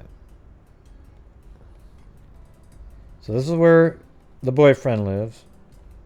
Or lived. Then they came down here, probably took a left here. This is why I'm just going to do what he said they did. Then he drops her off here, and then she likely was going to go down this way, but somebody confronted her. But what's weird is, look how close she's found to where he claims he dropped her off. Almost like he knew, well, I can't, I have to have me dropping it off just before there because, I mean, that's so close. It's just right there.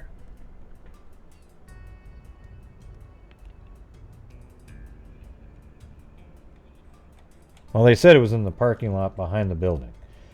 And I'm thinking that that's the parking lot behind. I was thinking maybe this parking lot here.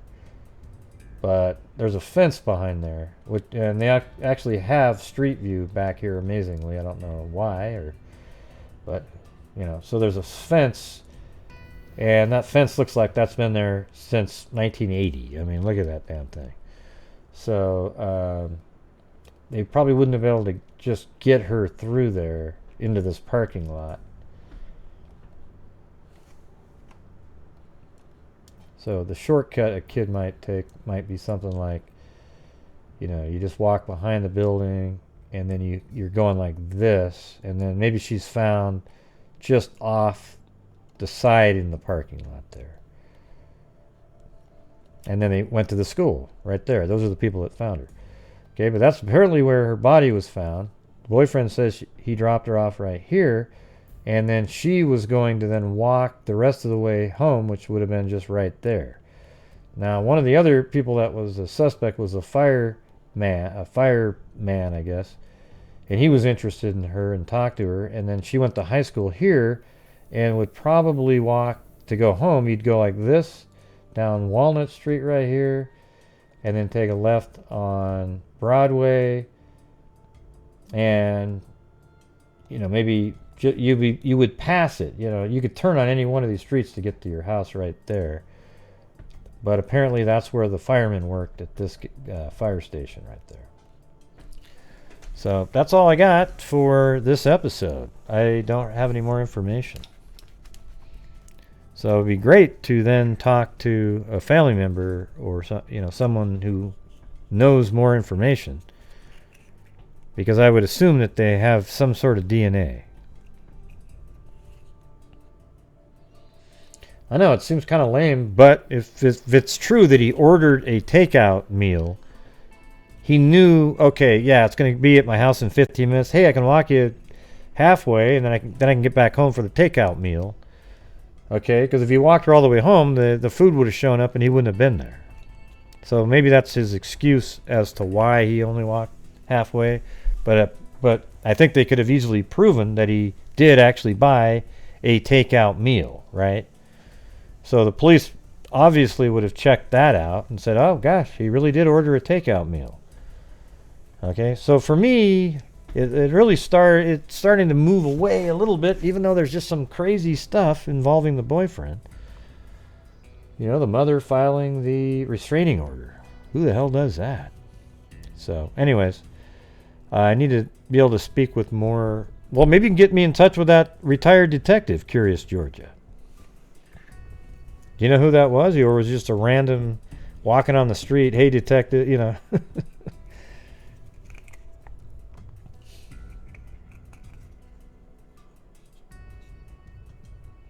Yeah, I was saying that before. I mean, why didn't he order the food for both of them to have it?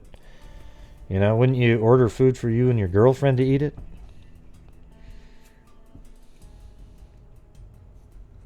Well, great. Well, get him. Yes, what? That it was random?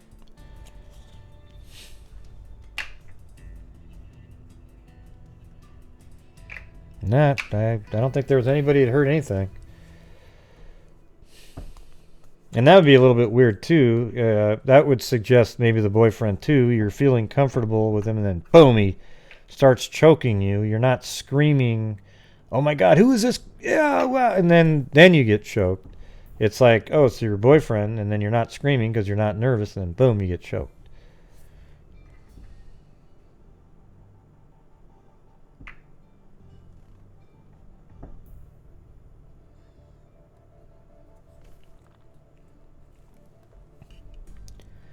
Vicky Meeks is sending flowers to Georgia.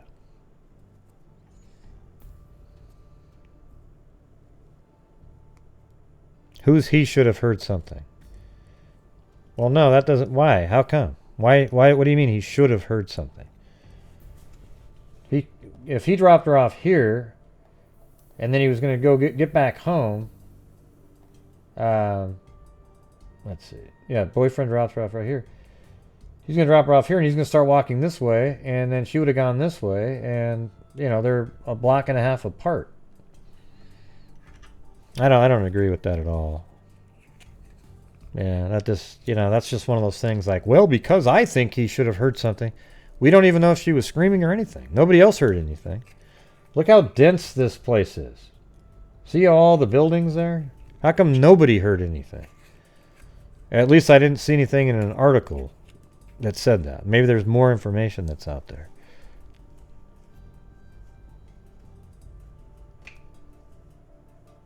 Right, so that means that, you said he should have heard something. Yeah, maybe he did, maybe he didn't, But if he did it, or even if, let's say somebody else did it, it doesn't mean he should have heard something. Okay? Because when you strangle somebody, you're cutting off their voice, too, to be able to yell. So if somebody came up behind her, strangled her, then sexually assaulted her, there wouldn't have been anything. And maybe it wasn't with hands. That's just what the mom said. But it could have been using any sort of ligature, We don't know. I mean, somebody knows. We don't know, though.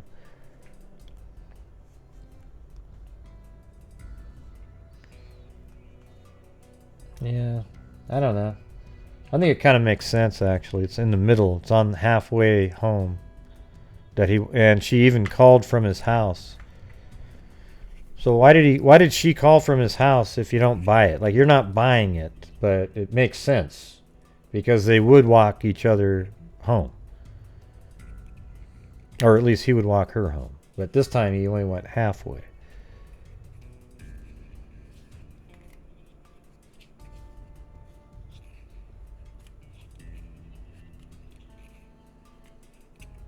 Yeah.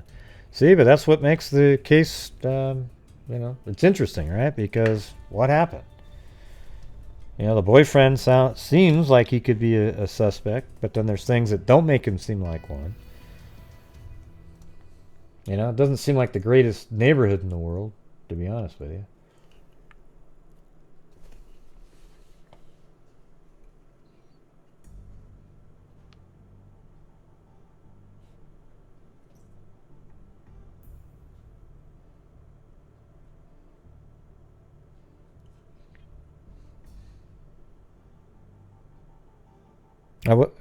Who said? Well, I wasn't even talking to you.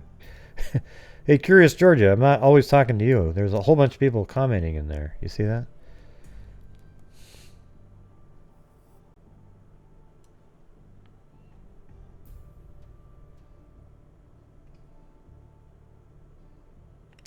He was hungry, and she said, "It's okay, I will be fine," but she wasn't. Right, yeah. He probably said, "Hey, you know what? I'll just walk you halfway. You can make it, right?" But see, then you ask yourself, what are the odds that one time he didn't walk her all the way home that she gets murdered? That's weird too, right?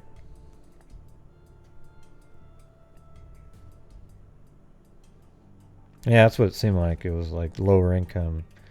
I mean, from the air it looks pretty decent, but when you go down to the ground, it doesn't look good at all. Has it always been like that too?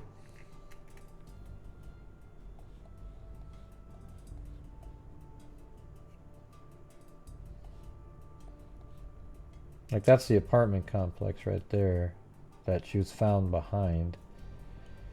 And then I think she was just supposed to continue walking down this way. Right? Yeah, because if she just keeps walking down this street, eventually she gets, yeah, there it is, right to her house right there. So it almost makes sense that she was found right near the road that she would have been walking down to get to her house.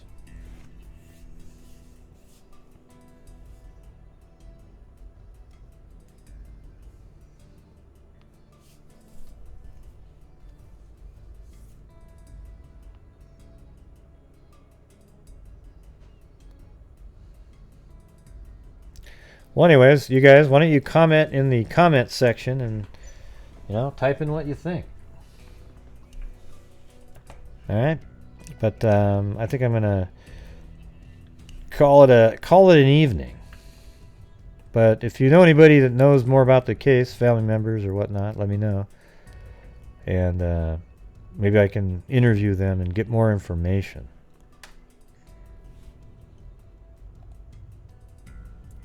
But thank you to Wally Gator, Jessica Schubach, Bridget Curvy, Crystal aka Beaver Gaming Sub Crystal, Madonna, Curious Georgia, and Kit Kat.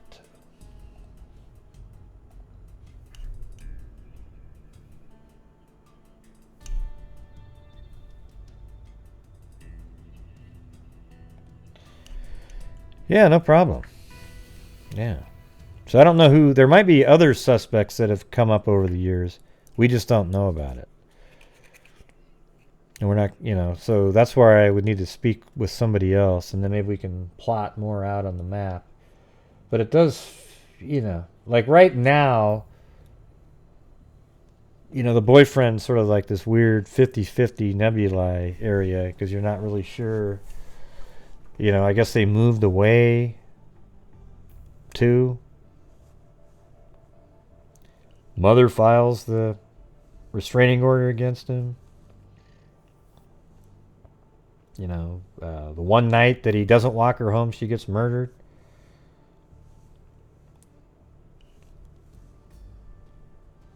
But it sounded like everything was fine when she called and said, "Hey, Mom, I'm not going to make it home for the 10 o'clock. We're watching TV." Doesn't that sound like they're just having a normal evening at that point?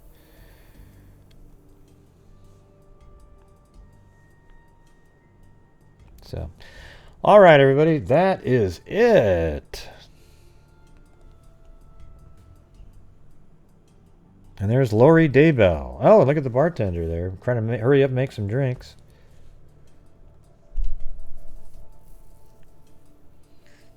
Yeah, I thought that was an interesting one. It was, you know, it was neat to hear the story about the mother, how she went through so many hardships, but then came back out the other side stronger, willing to fight at that point for answers. I thought that was cool.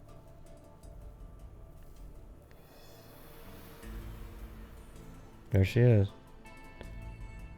We gotta wait for the trip.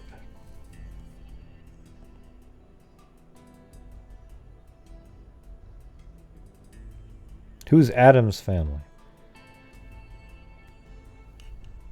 You talk to Adam's family, they'll be... Oh, you mean from the other case? Oh, okay.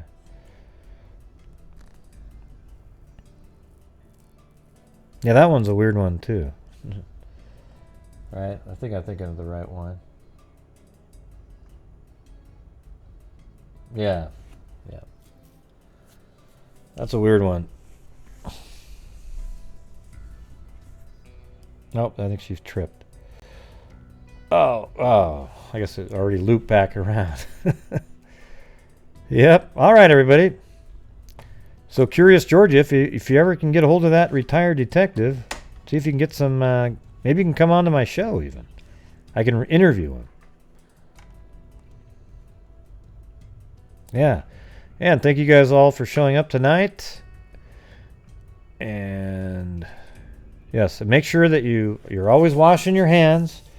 You can touch your face, everybody, after you wash your hands. After you've washed your hands really well, you can then do something on your face. Okay, but just in general, don't touch your face. You know, wash your hands. Stay away from being within 6 to 10 feet of people out in society. You know, don't walk through there. You know, if you see them walking, try to go somewhere else. I know it's kind of weird. I mean, when my my neighbor's kids are outside with their runny noses and they come running, "Hey, Gray!" I just bolt, man. I probably seem like the biggest curmudgeon that there ever was. But I got to get the hell out of there. As soon as I see those little kids running the Petri dishes with legs, I get the hell into my house, okay? I hope that doesn't make me bad. But I tell you what, once we come out the other side, I'll bring candy outside. Yay! It's Halloween for the rest of the year, okay? But for now, I'm running into the house. That'd be kind of a funny thing. This is what kids look like to me. And then you have a petri dish with legs on it. Okay? Because that is what they look like to me at this point. How about you guys?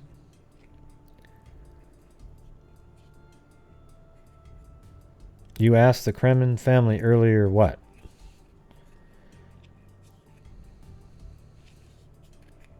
I love that you cover so many cases, and I asked the Cremin family earlier.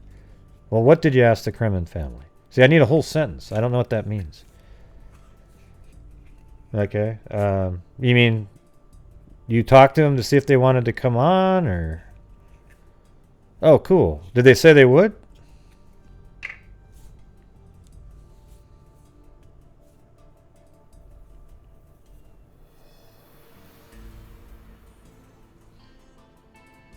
I'm just waiting for the answer.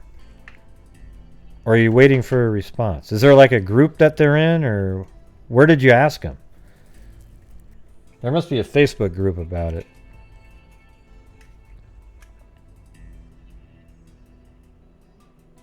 What does that mean? Oh yeah, well today's the 29th. But what does that mean, today was a hard day? I'm just asking, when I asked the question, you said, I asked them to speak with you, and then I said, what did they say? Okay, yeah, so on the 29th they spoke with her. But what did they say back to you when you asked them if they could speak to me? That was the question I asked. Yeah, it'd be cool if Andy could come on. But you're not answering. You're saying it was a tough day. Just say, just a quick sentence. Oh yeah, they said they'd talk to you in a week or so. That's it. You're not answering. You're doing the long, drawn out response. It's like what you're doing is what my mom does all the time. My mom will say, yeah, you know, I had the weirdest thing happen to me today. And I say, oh yeah, what's that? And then she'll go, well, okay. First of all, when I got up in the morning, you know, and then the dog, he pissed on the floor, I had to clean that up. And then it goes on and on and on and on and on and on. Well, you never answer the question, Curious Georgia. It gets really frustrating. I just wanted to know if they said that they would talk to me. Okay, not all the extra stuff that you put in there.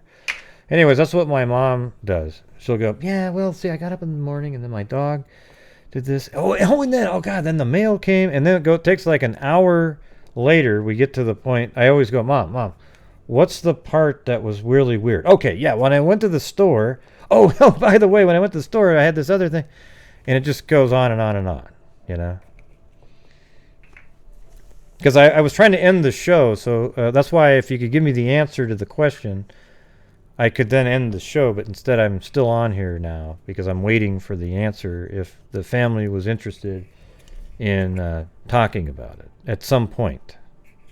Maybe not today or tomorrow, because tomorrow is actually the anniversary, which is kind of ironic. I was trying to attempt, but they are actually behind me asking. What do you mean they're behind me asking? Okay, man, I'm totally confused now. So you're standing in like a grocery store line and they're right behind you asking?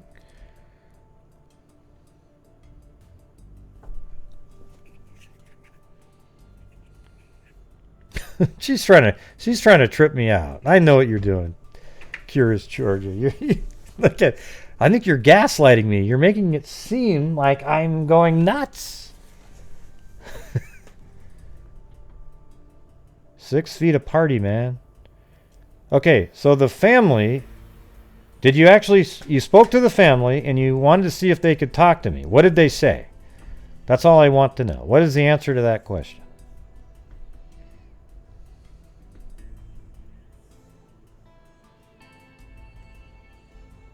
It's not really gaslighting. You know how gaslighting is when somebody tries to make you feel like you're crazy? Okay, that's the answer. Okay, yes, you did, and no response. Boom. That's all I needed. Wow. See, I'm telling you guys, I need the book. You guys need to write the book, and then you send it to me. Just like Debbie Argus put in there in Wombat Dundee. God, that was such an easy way to answer. Man, it made so much sense. Okay, no responses. Do they have a Facebook group, by the way? It'd be great to have more of the information on it. You know what I want to find, though, you guys, is a small town that has an unsolved homicide with that there's a sexual assault component, and they did collect DNA, but they just don't have the funds to do the DNA Doe project or something like that. And that's where it would be great to do a fundraiser for something like that. Because I know those towns exist. They can't get the $2,700 they need.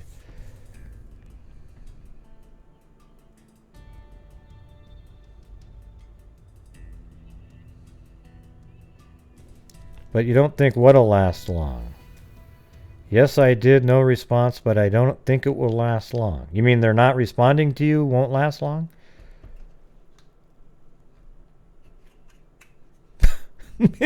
See, I'm telling you, man, I have no clue. I'm just absolutely lost out here. Yeah, it seems like it'd be easy. I found a couple that seemed like they'd be pretty good candidates for that. I left messages on a couple. I think this coronavirus thing, a lot of people aren't. No, I just don't, Bridget. I just don't understand anything that's going on right now in the comments.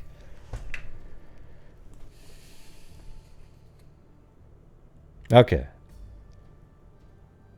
Yeah, I know. Today was the last day they spoke to their child 25 years ago. Yep, I got that part. You already wrote that once. Okay, so 25 years ago, and then tomorrow is the day that she was found, I guess. But I think that's the day she actually went missing. Or they think that she was killed, I mean. So it makes you wonder, you know, when she went over to the boyfriend's house, did she leave her home on the 29th? And then maybe it's the 30th because the boyfriend said that, yeah, it was like 12:30 a.m.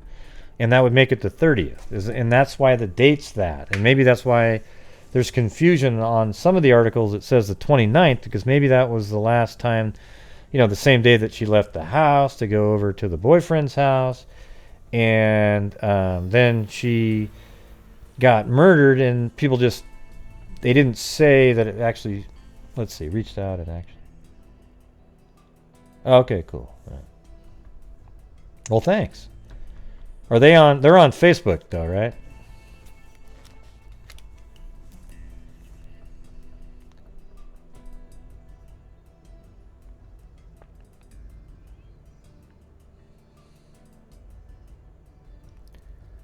Lori doing the ABBA dancing. Yeah. So don't you? Okay, so let me ask you that question again. Was she at her own house on the 29th, and that's when the mom spoke to her, and then that same day, the 29th, she went over to the boyfriend's house? Yes or no?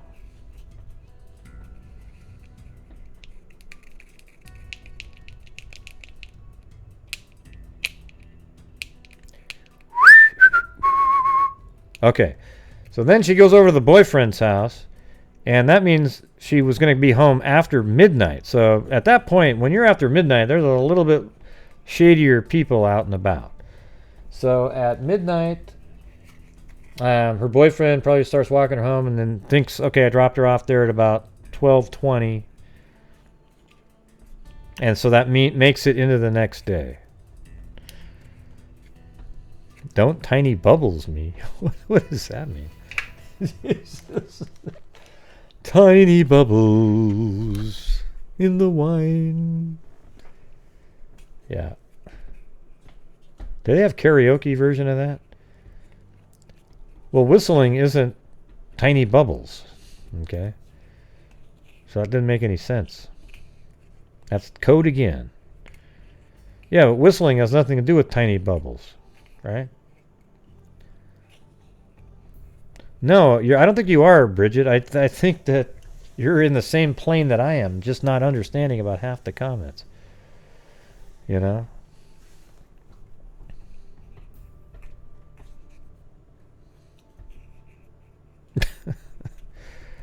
Oh, man.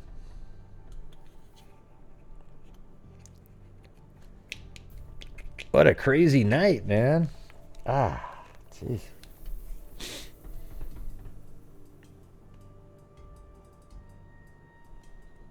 Oh, wait. Well, not to freak you guys out, but did you guys hear what Fauci was saying today? Fauci, whatever the hell his name is. About the... he was saying that the models they have, that there could be 100 to 200,000 deaths, and that's using the mitigation that we're using now, the distancing and everything. That is insane, okay?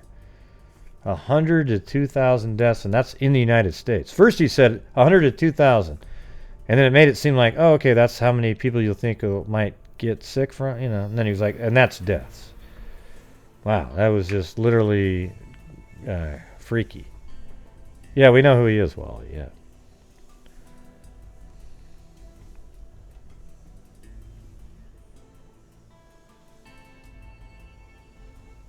That's right, everybody stay at home.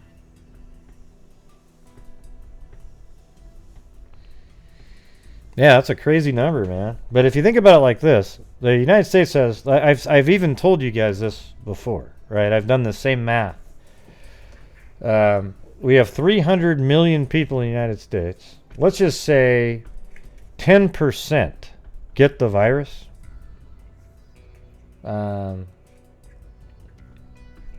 Let's just make it 15%. And right now, they don't have the death ratio quite right, because I think there's millions of people that actually have the virus right now, and they're not really showing any signs. So you have to actually include them in there.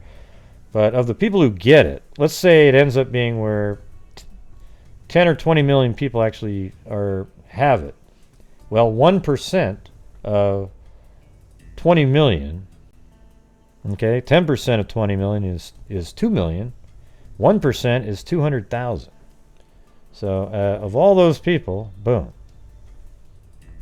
I am so mean, Curious Georgia. Oh, man. I am not mean.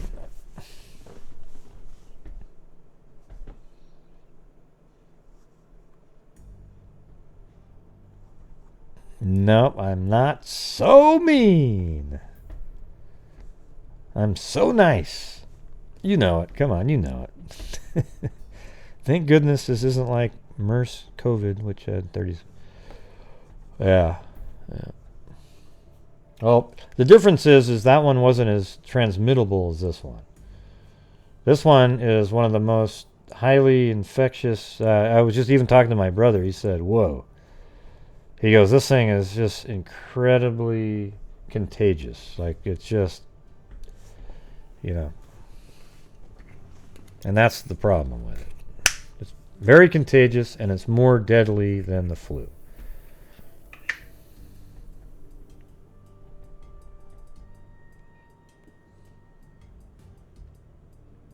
All right, so there you go. Well, like Ebola was a nightmare, too, for the people who got it, right? But that one, again, isn't really as contagious. This one, yeah.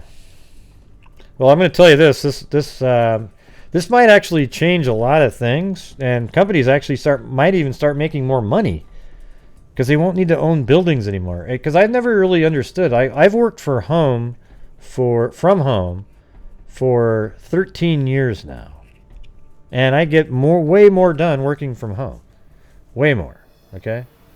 It's not even close. And and the reason it works that way, because when you're at work, you always have people coming up to everybody going, hey, how do you do this? What's going on? And you never can just focus on just kicking ass, right? And so the thing is why do companies have these massive buildings where they pay this just huge rent so everybody can sit around and do exactly what they could have been doing while they were at home? It's amazing. Just have a small building somewhere, and if you need to have a meeting that you need to, but like everything you can do now, you can do on the internet. You can stream meetings and everything. So there's going to be a lot more of that going on. I think social distancing is going to become a sort of a thing, I mean, hopefully it's not like really bad like that, but it definitely would help out quite a bit if this ever happened again. And it's also going to be, we're going to have this massive stockpiling of ventilators, masks, and they'll all be sitting around. We need to put them in, like, every state should have a massive pile based on the population of the state, so that the National Guard of each state during a pandemic can easily just get out and start distributing masks to the facilities right away, every single time. And then as soon as the pandemic's over, and during it even, you start producing more and more masks as well. I think we'll have enough ventilators. If you build, you need, like, if we had about, let's just say, you make 400,000 ventilators, okay? Whatever the cost, just get them built and store them, and that's probably all you'd need.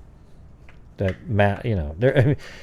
just say this: if we ever need more than 400,000 ventilators, it's going to be a existential crisis. Okay.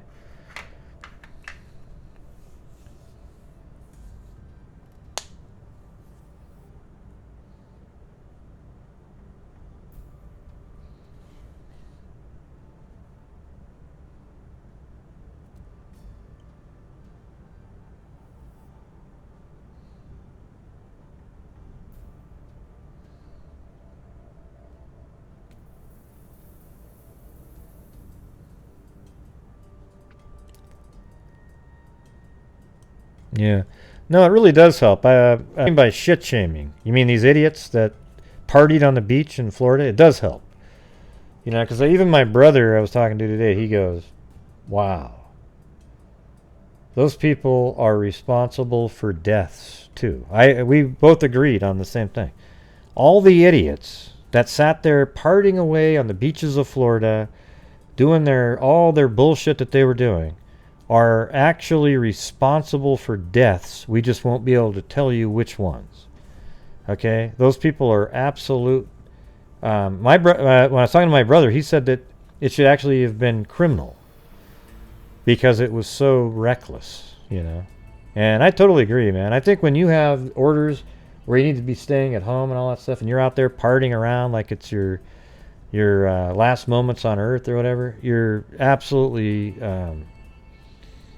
yeah, it's awful.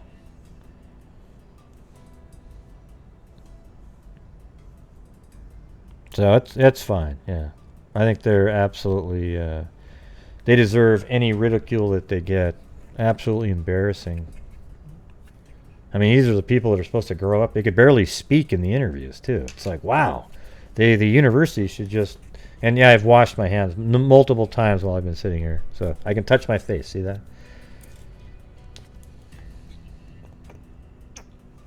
Good morning, Claire.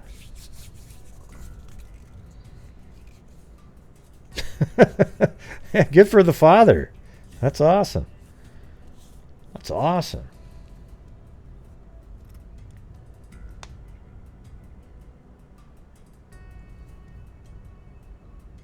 I've never heard of Joe Diff.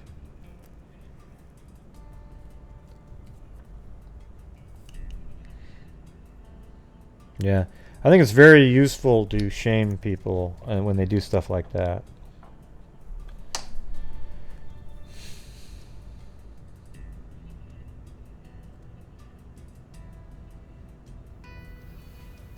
I don't even know who it is. Who is he? Oh, he's country music? Okay. Never heard of him.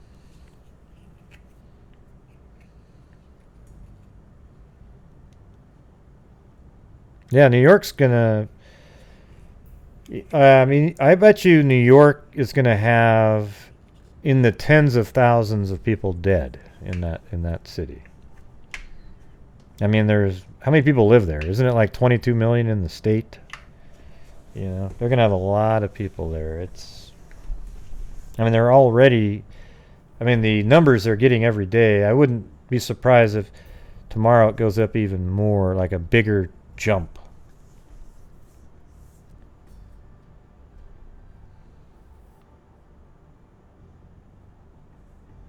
Oh yeah, who was the employee, Gene Fish?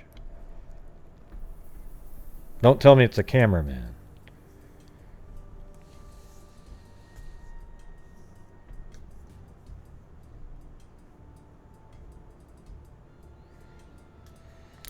Yeah, it's weird that the first responders are dying. You know, the thing is I did hear from when I was talking to my brother, he said there have been cases of just absolutely healthy younger people that have died. That are absolutely no conditions. They didn't find any underlying anything, and they're trying to study all this stuff to figure out what it is that is affecting some people and then not other people. So they're doing all this testing. That's why everybody just needs to stay the hell at home. Let the scientists do their shit. I mean, this is out of a goddamn. I don't mean to swear, but out of a sci-fi movie here, everybody. This is some whacked out crap that none of us were thinking about 3 months ago. 2 months ago I was, because you guys remember the story when I said that I ordered a part for my drone and I got it in the mail from off of the internet, Amazon, I think. And when it got here, guess where it was shipped from, everybody? It was shipped from China. And guess what little province it was from? Wuhan. So I actually, at that time, didn't open up the package and threw it in the garbage. And remember, everyone was like, oh, just leave it in your garage. Now, let me ask you this. Would any of you even touch the damn package at this point if it said Wuhan on it? I don't think so. Okay? Yeah, so I got that damn thing, and I just took it, threw it in the garbage, never even opened. It was only a $25 part, and then I washed my hands.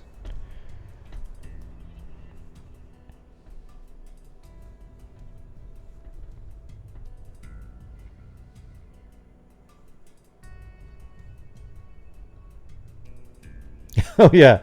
There's Curious George and Curious Georgia. Hey, they're both on the stream at the same time. Amazing.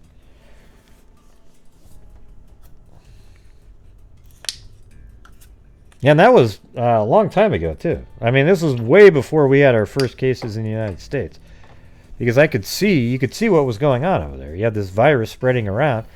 And the thing is China is just a joke. Okay? All of a sudden, one day, they had no more new cases. Really? You were going up dramatically every day, and then just BAM! You stopped it all on a dime. You guys are a miracle. I bet you right now in China, there are thousands of people dying, like all the time. I bet you it is a nightmare over there. And they're just probably making people work. And they're probably making these people work. And remember, France just recently ordered some masks from China. God, wouldn't you love to get one of those? You get the mask, and then what do you do with those masks? You call over to China, hey, send us 1 billion masks, and then China sends you over masks, and they probably filled the factory up with people that are just absolutely lit up by the virus. And then you get these masks, you put them on your face, and I mean, I wouldn't even want to touch a mask from China at this point. Who the hell would want one of those?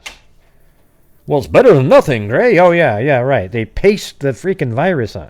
I'm not saying they do that, but I'm just saying I don't want anything from China because they haven't been telling the truth from the get-go, all right? And I think when this is all over, whatever debt we owed them, it's wiped clean, and we also send them a bill for all the extra that we had to put into it.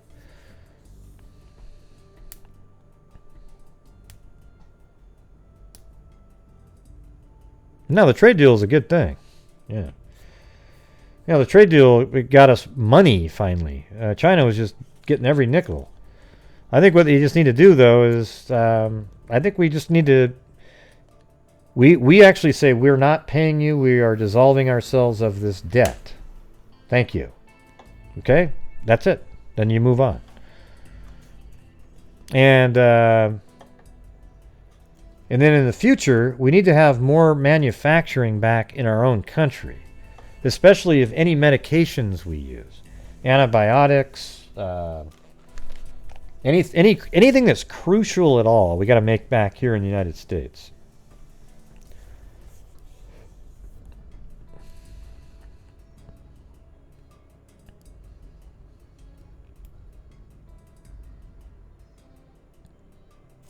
Yeah. Yeah, just smoke, just smoke up, Johnny, right? Over there in Holland, just blaze away while the virus is going through. Yeah, that's true. Microwave ovens are pretty important.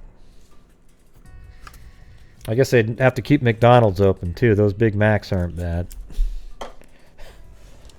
Except they already make those over here, so...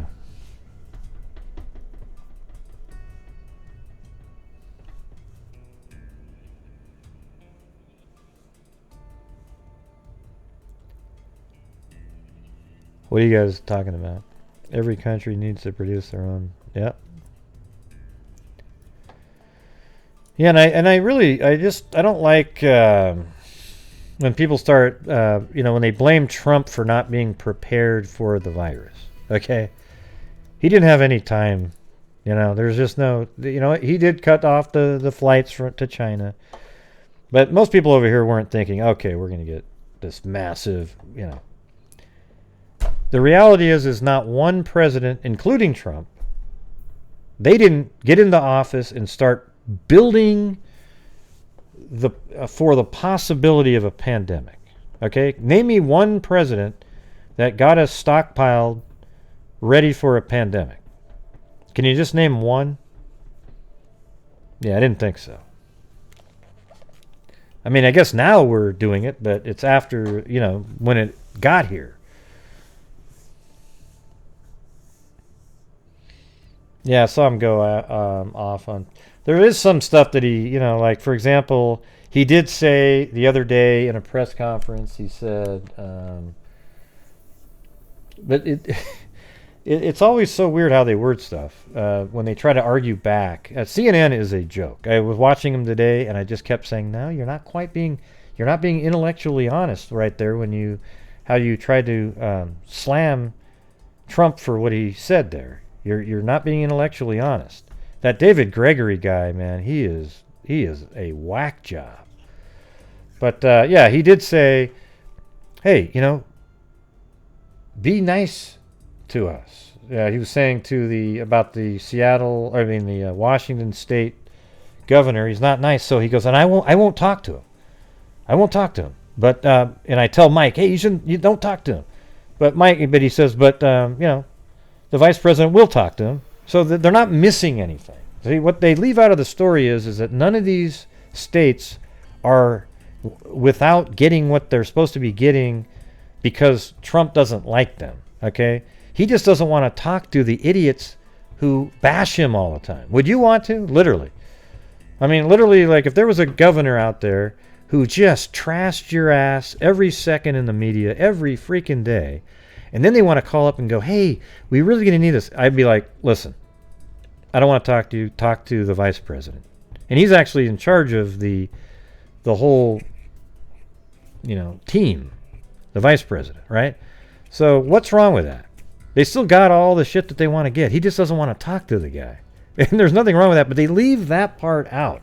And another thing that bugs me a lot, too, is when he said, I'd really like to have this country start running again by Easter. It just is a great date. It's something I'd really like to happen. What does that actually mean?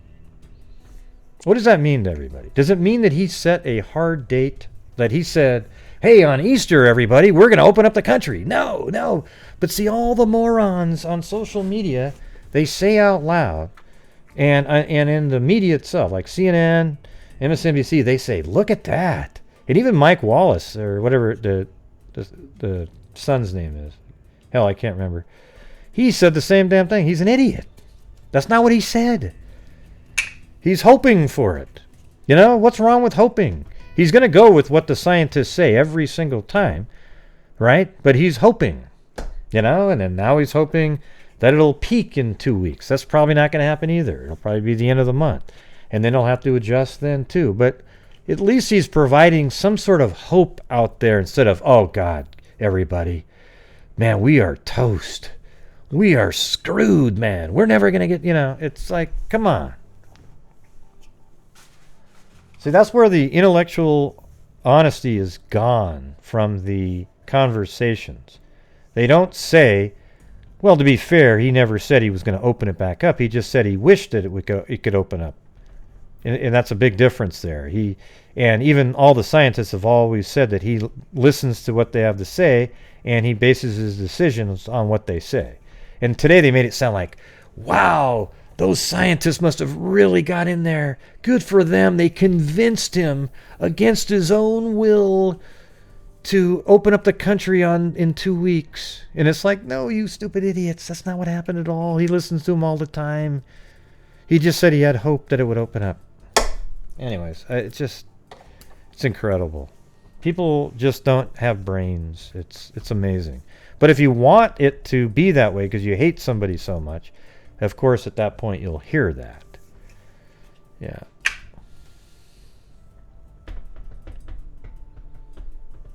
I guess there's like 10 patients at where my wife works that are actually on ventilators.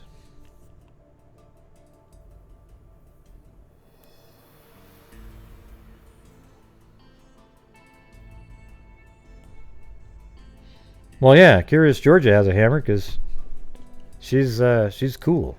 I don't even, Curious George, you barely show up here all the time.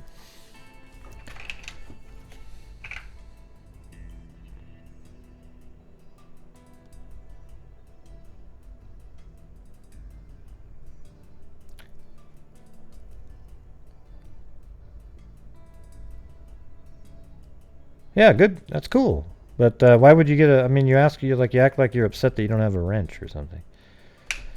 Yeah, I mean, I give wrenches to people that are here all the time. They support the channel. And I don't give wrenches to everybody anyways, even though I like a lot of people. It's just, I mean, it'd be weird if every single person in there had a wrench, right?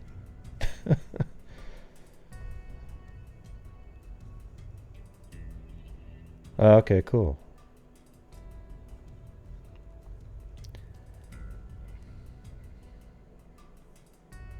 Yeah, I usually get nervous when somebody asks for one too, That's one of my deals. If somebody goes, hey, how come I don't have a wrench? Hey, how do I get a wrench? They probably won't get one. Yeah.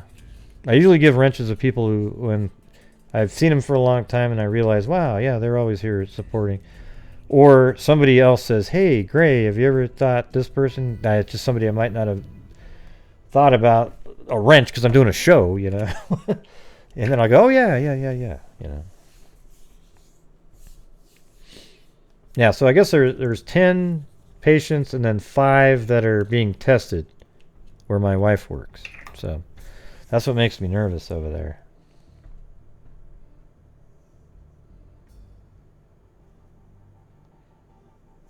Yeah. Look how I just stayed on longer. But does any of that stuff frustrate you guys, what I was talking about? Seriously. I mean, even if you don't like Trump, when you watch some of this stuff, do you ever get frustrated by it?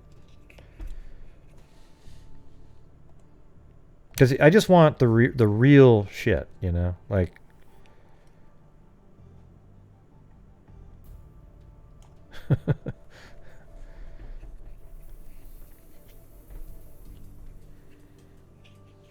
yeah. Here's what I'll say. I'll be real right here, too. I don't like it when he comes on and he starts talking about his ratings on his press conferences. I don't like when he talks about how, every 2 seconds, the things about himself, stuff like that. I mean, right now, the main focus should be on just whatever people need, they get it. I think that would do a lot of good if you just quit doing that part of it. Okay, so that's the kind of shit that I don't like. But at the same time, since the media never... Well, here's the thing about him. He almost needs to brag, though. That's the sad part about it. Because the media will never say anything good about it. CNN will never say anything about Trump that's positive without then having something to spin after to then reverse it, like saying but. Oh, he did great, man. He really got the ball rolling on getting all these masks, but it was just too late. There's so many hospitals out there that just shut the hell up, you fool. Each state should have had their own mask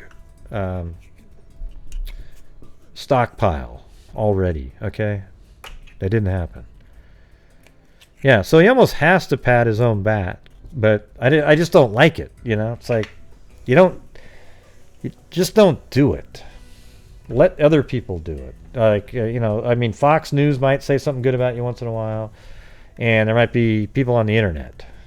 But when you do it, it doesn't sound that great.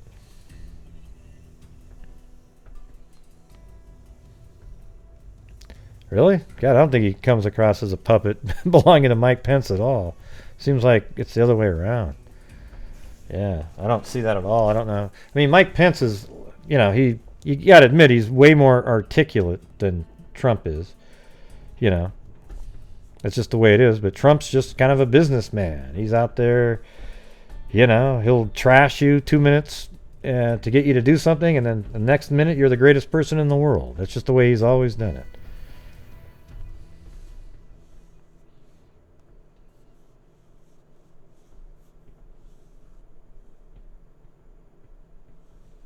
Yeah. But don't you you have to admit, I've brought this up before, but have you guys been watching Biden at all lately? Yikes. Now, I can actually see a scenario here where they have a brokered convention, and you know who they're going to get? They're going to get the governor of New York. Oh God! Just watch Biden. He has lost his marbles. He's gone, man. I wish I could say that. That's just a right wing. No, even the left is going. Whoa, what's going on here? Yeah, Bloomberg would have been better than Biden, but Bloomberg was so horrible in those debates. It's incredible. But I think Cuomo, I could see he's getting all the same amount of airtime that Trump is. He's pretty strong sounding, and I could easily see him being brought in to become the Democratic nominee. He would absolutely smoke Biden into oblivion. Biden is an embarrassment at this point. I feel bad for him. That's strange to have that.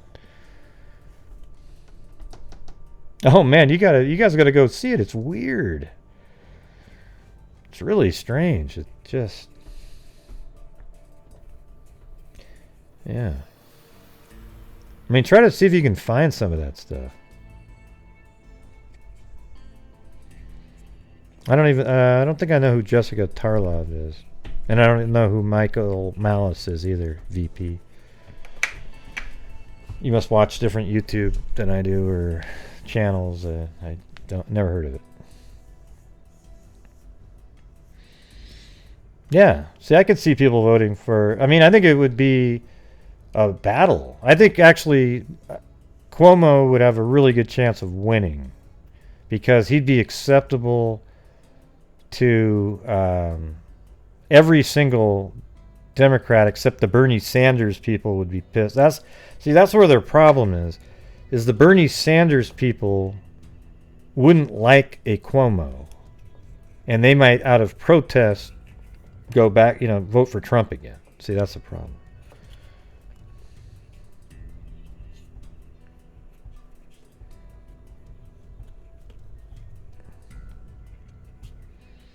Yeah, I've never liked Cuomo, but I think he's been pretty decent, except he does the same thing where he starts bashing the administration again because he didn't get enough ventilators that he's not using yet. It's like, they're giving you the ventilators that you need when you need them, but they're creating more ventilators, and if you need them, you'll get the ventilators. You don't need to keep hyping that up every day. You sound really kind of strange. Yeah, so I can see Cuomo being put in there in a brokered convention. And then that, you know what the best part about that is that his idiotic son on CNN would probably have to quit that job, so we wouldn't have to listen to that jackass anymore.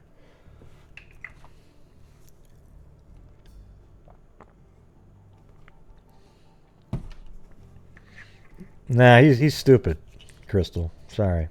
When he does that shit, that's dumber than shit, man. He's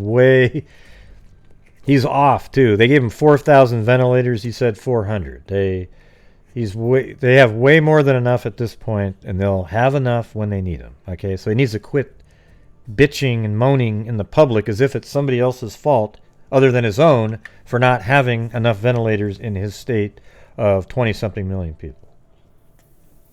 Yeah, it's his fault. But they just try to blame everybody else.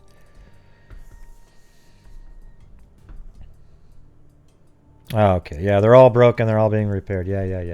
Yada, yada, yada. Yeah. Well, but you don't blame the federal government when your state doesn't have enough ventilators, okay? So, yeah, the thing is, when you just said a minute ago, it's nobody's fault. It is people's fault that we're not prepared. And it's every single administration and every single governor in the entire history since 1919 that we're not prepared, because you would have thought that there would have been like a pandemic preparedness team, meaning that we have enough stockpile of ventilators and masks just sitting somewhere in about 20 different warehouses ready to go whenever a pandemic comes out. You know, like 1 billion N95 masks.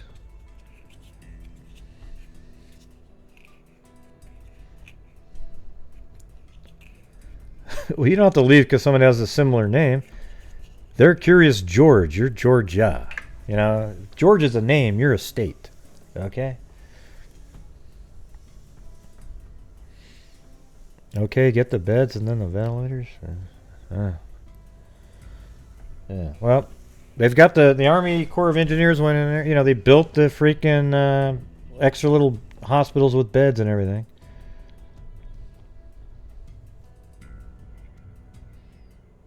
Yeah.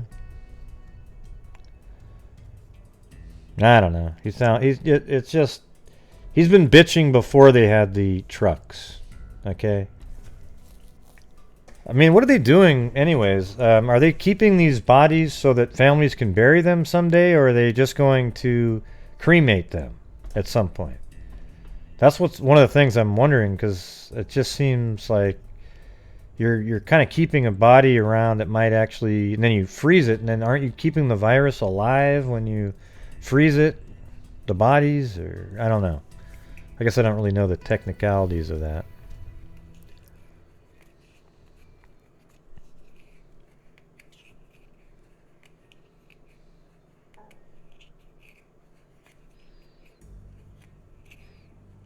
Yeah, and this one guy was on CNN today bitching about how we're not helping all the poorer countries in the world. And it's kind of like, well, we're not prepared ourselves. And then they're like, well, see, if you'd prepared earlier, you know, and it's his fault, they could have went around and helped all the other countries. Obama did this and Obama did that. Shut the hell up, man. It's not even related. Nobody had to deal with a pandemic like this in the United States. This is it. This is the first one anywhere like this at all since 1919. Okay, there's been smaller versions of other things, but this one there's not been anything like this. And that's just the reality.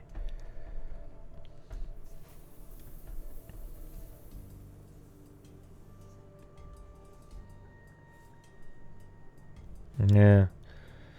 Well, I think everybody's stressed out. Right? Everybody's stressed out. Every single governor.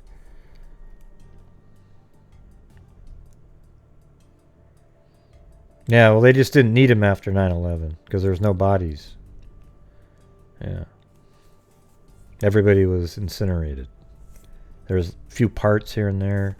You remember how they used to take the That's what a lot of you younger people probably, well, let's see. Well, you wouldn't be, well, you might, if you're 20-something years old, you wouldn't remember, but when 9/11, they would just take truckload after truckload to this off-site facility, dump out the contents of the truckload, and then these people would be sort of on like this conveyor belt and trying to find little body parts because there was no real, and then they would identify, well, here's a finger, whose ring is it, it was insane.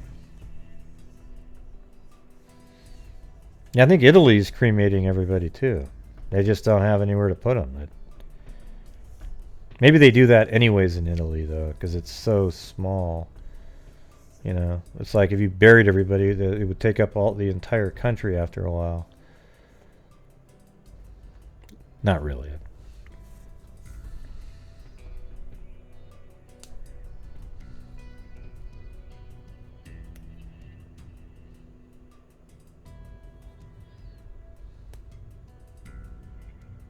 Oh, you mean crushing him like he's great? Is that what you're saying? Like he was so awesome?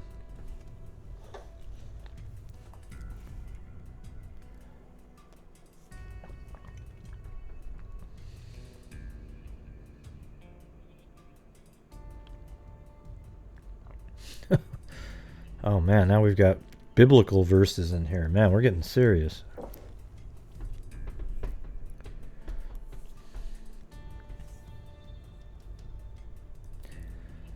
Yeah. Yeah, Wuhan, China I bet there's still people dying in massive numbers. They're just not reporting it. They realize how bad it was looking, and they wanted to pretend that they got on top of it all, and everything's just hunky-dory there. When it's just an absolute mess. 1 billion people live there.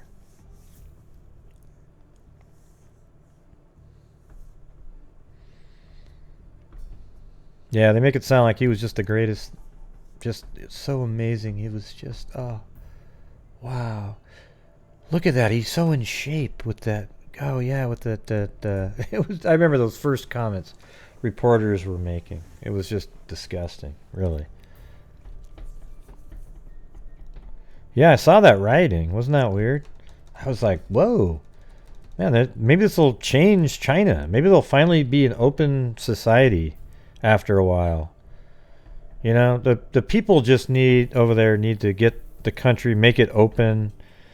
People can read the internet. They actually block internet from outside there. It's a little bit like North Korea, really, in that aspect. I mean, they're much more open than they used to be. You see people, it looks like they're walking around just like they do here, enjoying restaurants and things. So, I mean, it's not like it used to be. But at the same time, they still try to do their shit, their communistic bullshit,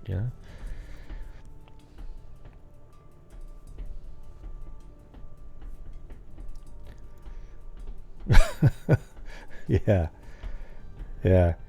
Chain smoker.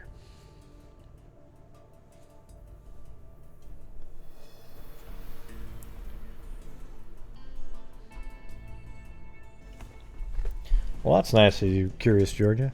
But, just vote for who you feel like would do a better job, I think he's, the economy was kicking ass. It's not right now. And that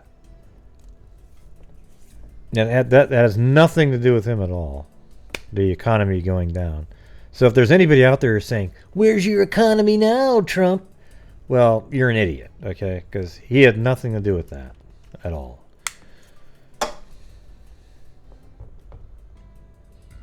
Yeah, that's a joke over there. 3,000? We're almost at that same number.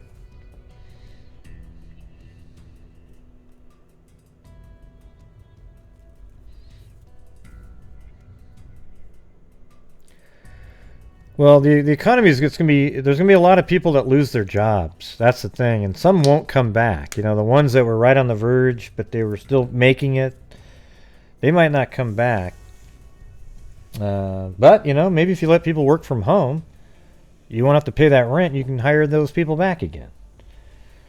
But that's why my Nona idea was so you know, it would actually work if people did it. It's the equivalent of putting everybody into a coma for a month, 30 days straight. You literally are just asleep, and then you wake up, and then why would look at, you turn off the stock market, you put everybody on an IV and put them to sleep for a month. When they wake up, the virus is gone, basically. It'll kill some people that got it. However, the economy, once you wake up, you turn the stock market back on, there's no difference. Now we're just back to work again. Everybody's working, going to work. So what you do is you create that same effect, but people aren't in a coma, right? They're literally walking around. They go to the store to get food, and that's it. Everything else is free for the entire month.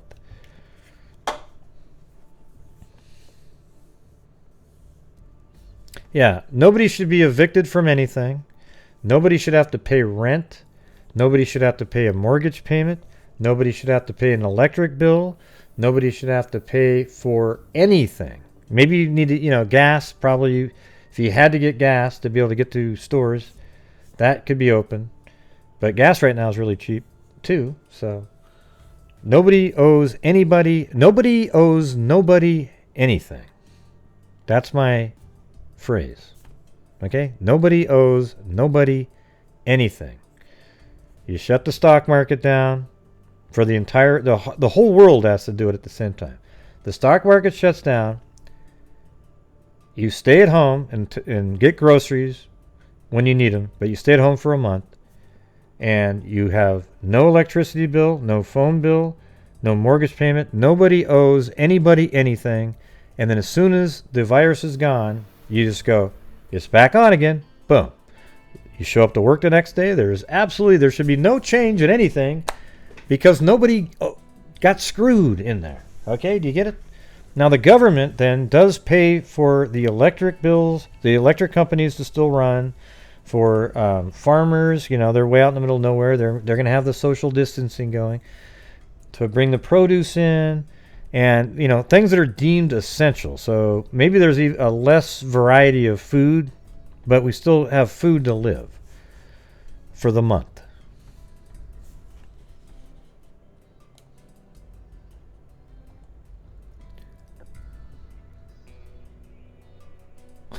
How come you're blocking all these people? I mean, all these comments. Yeah, I mean, all these people from before. Anyways, that's my idea, Nona.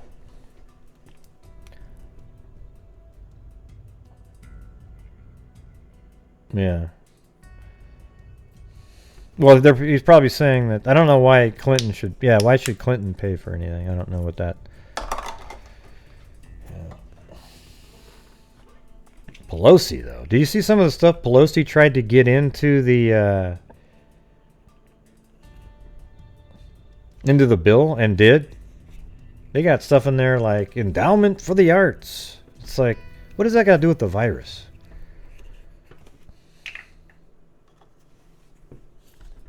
I'm surprised they didn't get a bridge for snails,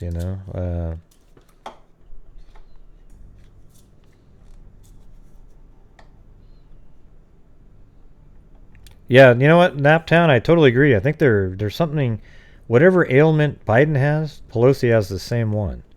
Barely can speak at all. I'm not even sure what's going on. Is she being propped up?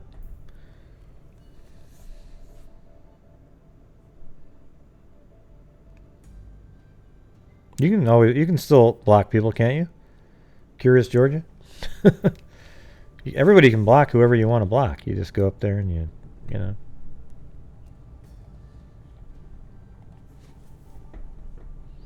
I think what you do is you go to their page, Curious Georgia. When you click on their three dots, you go to their channel, and then you go up to the part where it says about, and then you can block them. Well, I'm telling you right now, you don't need to ask other people.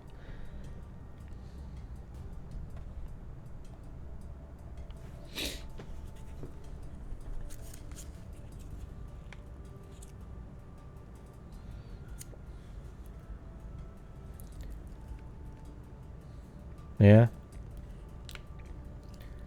She's a puppet. Yeah. Well, yeah, they're all, I mean, here's the thing.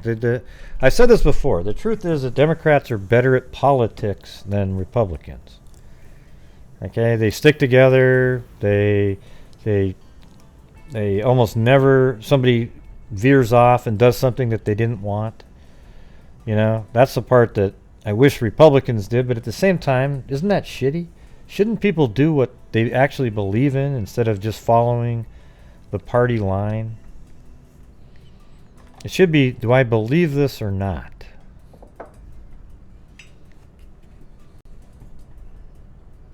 Yeah, they try to put in the Planned Parenthood. It's like, what does that got to do with the coronavirus?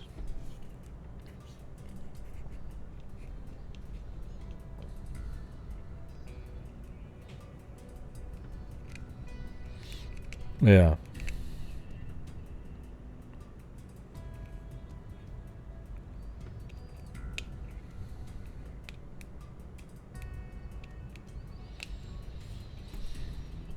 I don't know how people do it, Like, Schumer is such a jackass to Trump, to Trump all the time. And then they work together on this thing for some stuff, and he's like, yeah, we work together. I don't know how you have a nice word to say about somebody like that. It's just, my God. If you listen to Schumer, you'd think Trump was Hitler's, second coming or something. It's unreal.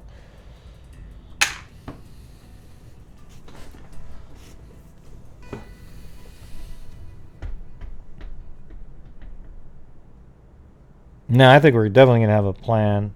I think after this is over, there's going to be meetings. There's going to be, there might even be a department now. Like you have the Department of Homeland Security. It won't just be a task force. It'll be a Department of Pandemic Preparedness. And their whole responsibility is to make sure that we're prepared domestically for a pandemic, a virus attack, basically.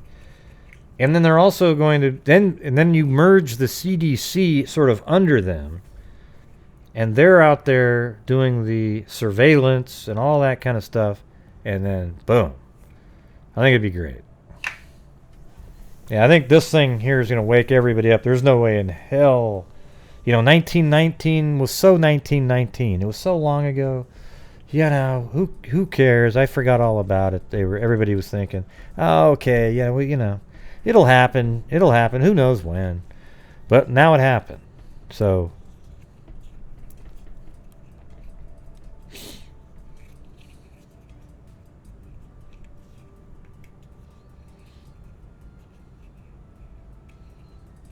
I think I don't know who timed you out. I think they just misunderstood what you were saying, Vicky. I think you, don't worry about it. I saw that, but they just kind of scrolled on by.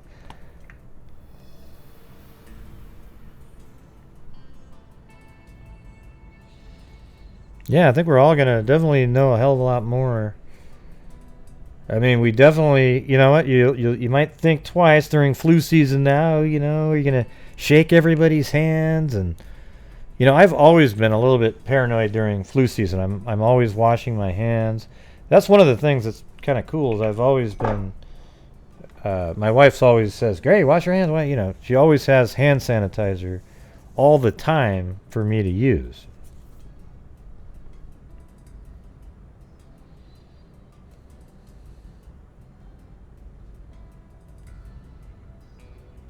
Yeah, and I think what they should do is have 300 million test or actually more than that. I would actually make like 500 million test kits that are just the swab part, it's got what you need. And then you just make it so that the machines that you have to test it are easily programmable. Like somebody sends you something in and then you sort of you put it in the machine and now it's looking for something else, and then you got to be able to rapid test quickly. So you need to figure out, like, is there a universal machine that you can then just sort of retrofit to the new virus type of thing quickly? That's my thought there. And I like the ones now where they got these new tests that they're coming up with. Are 5 minutes for if it's positive, and then it takes like 15 if you're not, because I guess it keeps. But man, if you got those, send them to everybody. Oh, whoa! Thanks, Deb E.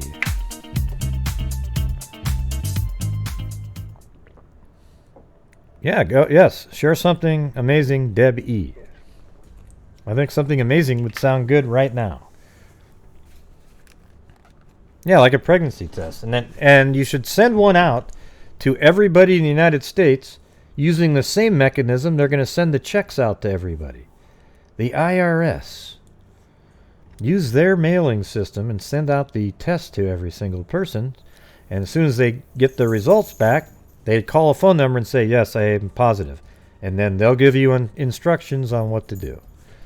And you'll have to have like 10,000 people at a phone bank to answer questions.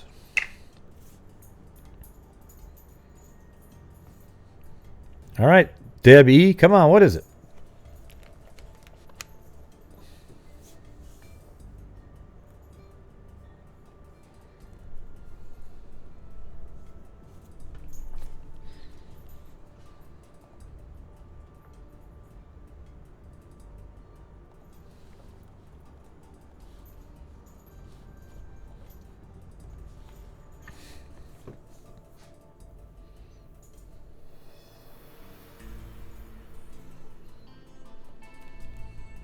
So that's the amazing story, Debbie?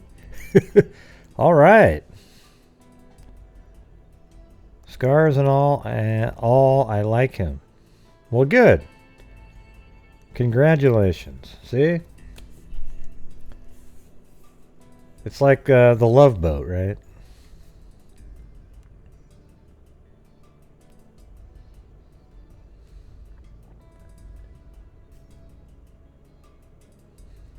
Oh, that's awesome.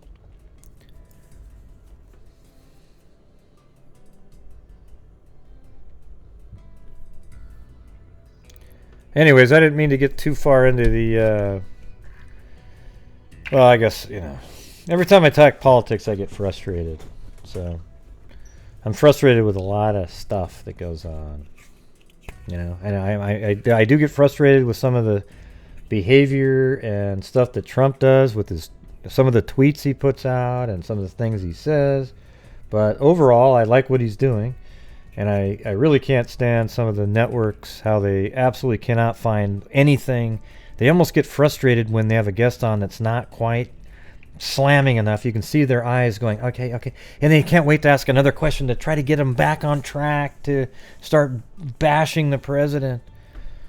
You know, they just can't let it go every once in a while. It's amazing. They hate it when their guests say, well, give them credit. You can see their eyes rolling. Give them credit for doing, oh, really? You just can't do it. Yeah, I've heard about the 5G. I'm just not sure what the big deal is there with that. Is that something that China owns or something? Or it's the new quick phone broadband shit, right?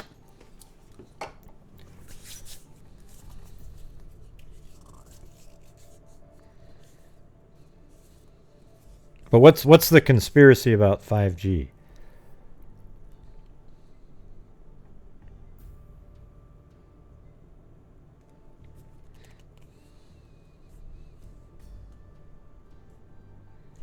Well, thanks, Tracy.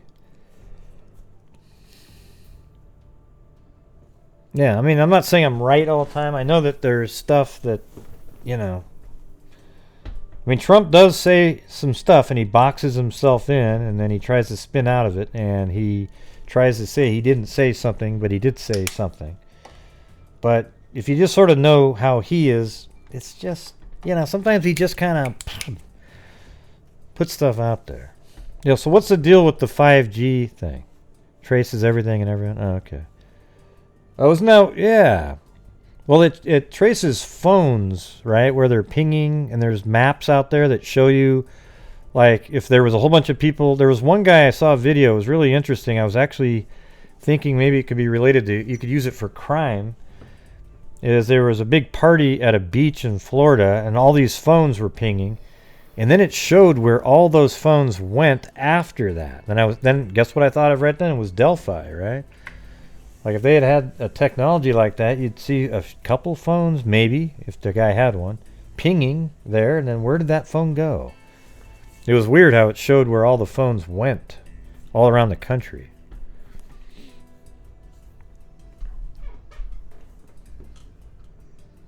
Oh yeah? Do you have the coronavirus, or you could just be somebody that might have got it, so they want you to stay at home? Robin Frost.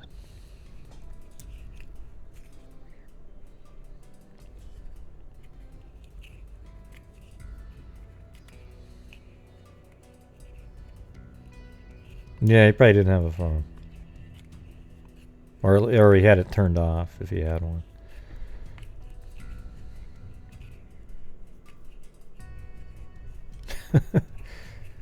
All right, Crystal. Yeah. Oh, yeah? Wow, that sucks. Just sitting around in your house for 14 days, huh? Sounds about like me. I pretty much just stay at my house or the bar that I'm at right now. You can go like out in your yard and stuff, right? Yep. There goes my stomach. All right. Well, gosh, it's 12:24. I stayed on way too long here, so I'm gonna go to. I'm gonna get off of here. Sorry if I, there we go. Sorry if I offended you with any of my politics talk. It's okay. You're just having a true, real conversation of how you feel about politics. That's right. Thank you very much. All right, thank you. Whenever I do that voice, I actually feel like I'm somebody else. It's funny. It's like I don't even talk like that. Like, it's like this other. Ooh, you know what? I must be a zombie. Whenever I'm in that mode, another soul enters my soul, and I get trapped somewhere, and then okay, never mind. Yeah. All right, everybody. Thank you all for Thank you guys all for showing up tonight. I appreciate it. I hope you found that cold case interesting. I did. I hope I get to talk to some family members about it. I think that'd be pretty interesting. I want to see what their thoughts are on who maybe, who might have done it. It sort of, based on that article, it kind of sounded like maybe the boyfriend, they thought maybe, but I don't know. So anyways, thank you guys very much. I'm not going to do a flyby tonight. I just want to go straight to sleep. All right. So I already thanked all the people who did the super chats, and then let's see. Well, actually, there was one more at the end there. Man, we stayed on for like an extra hour or something after that. Oh yeah, and Debbie was the last one.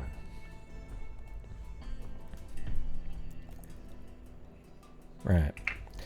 Okay, so thank you guys very much, and we'll see you guys tomorrow. And as I always say, everybody, be safe out there. Wash those hands. All right. Talk to you later. 2, 3, 4.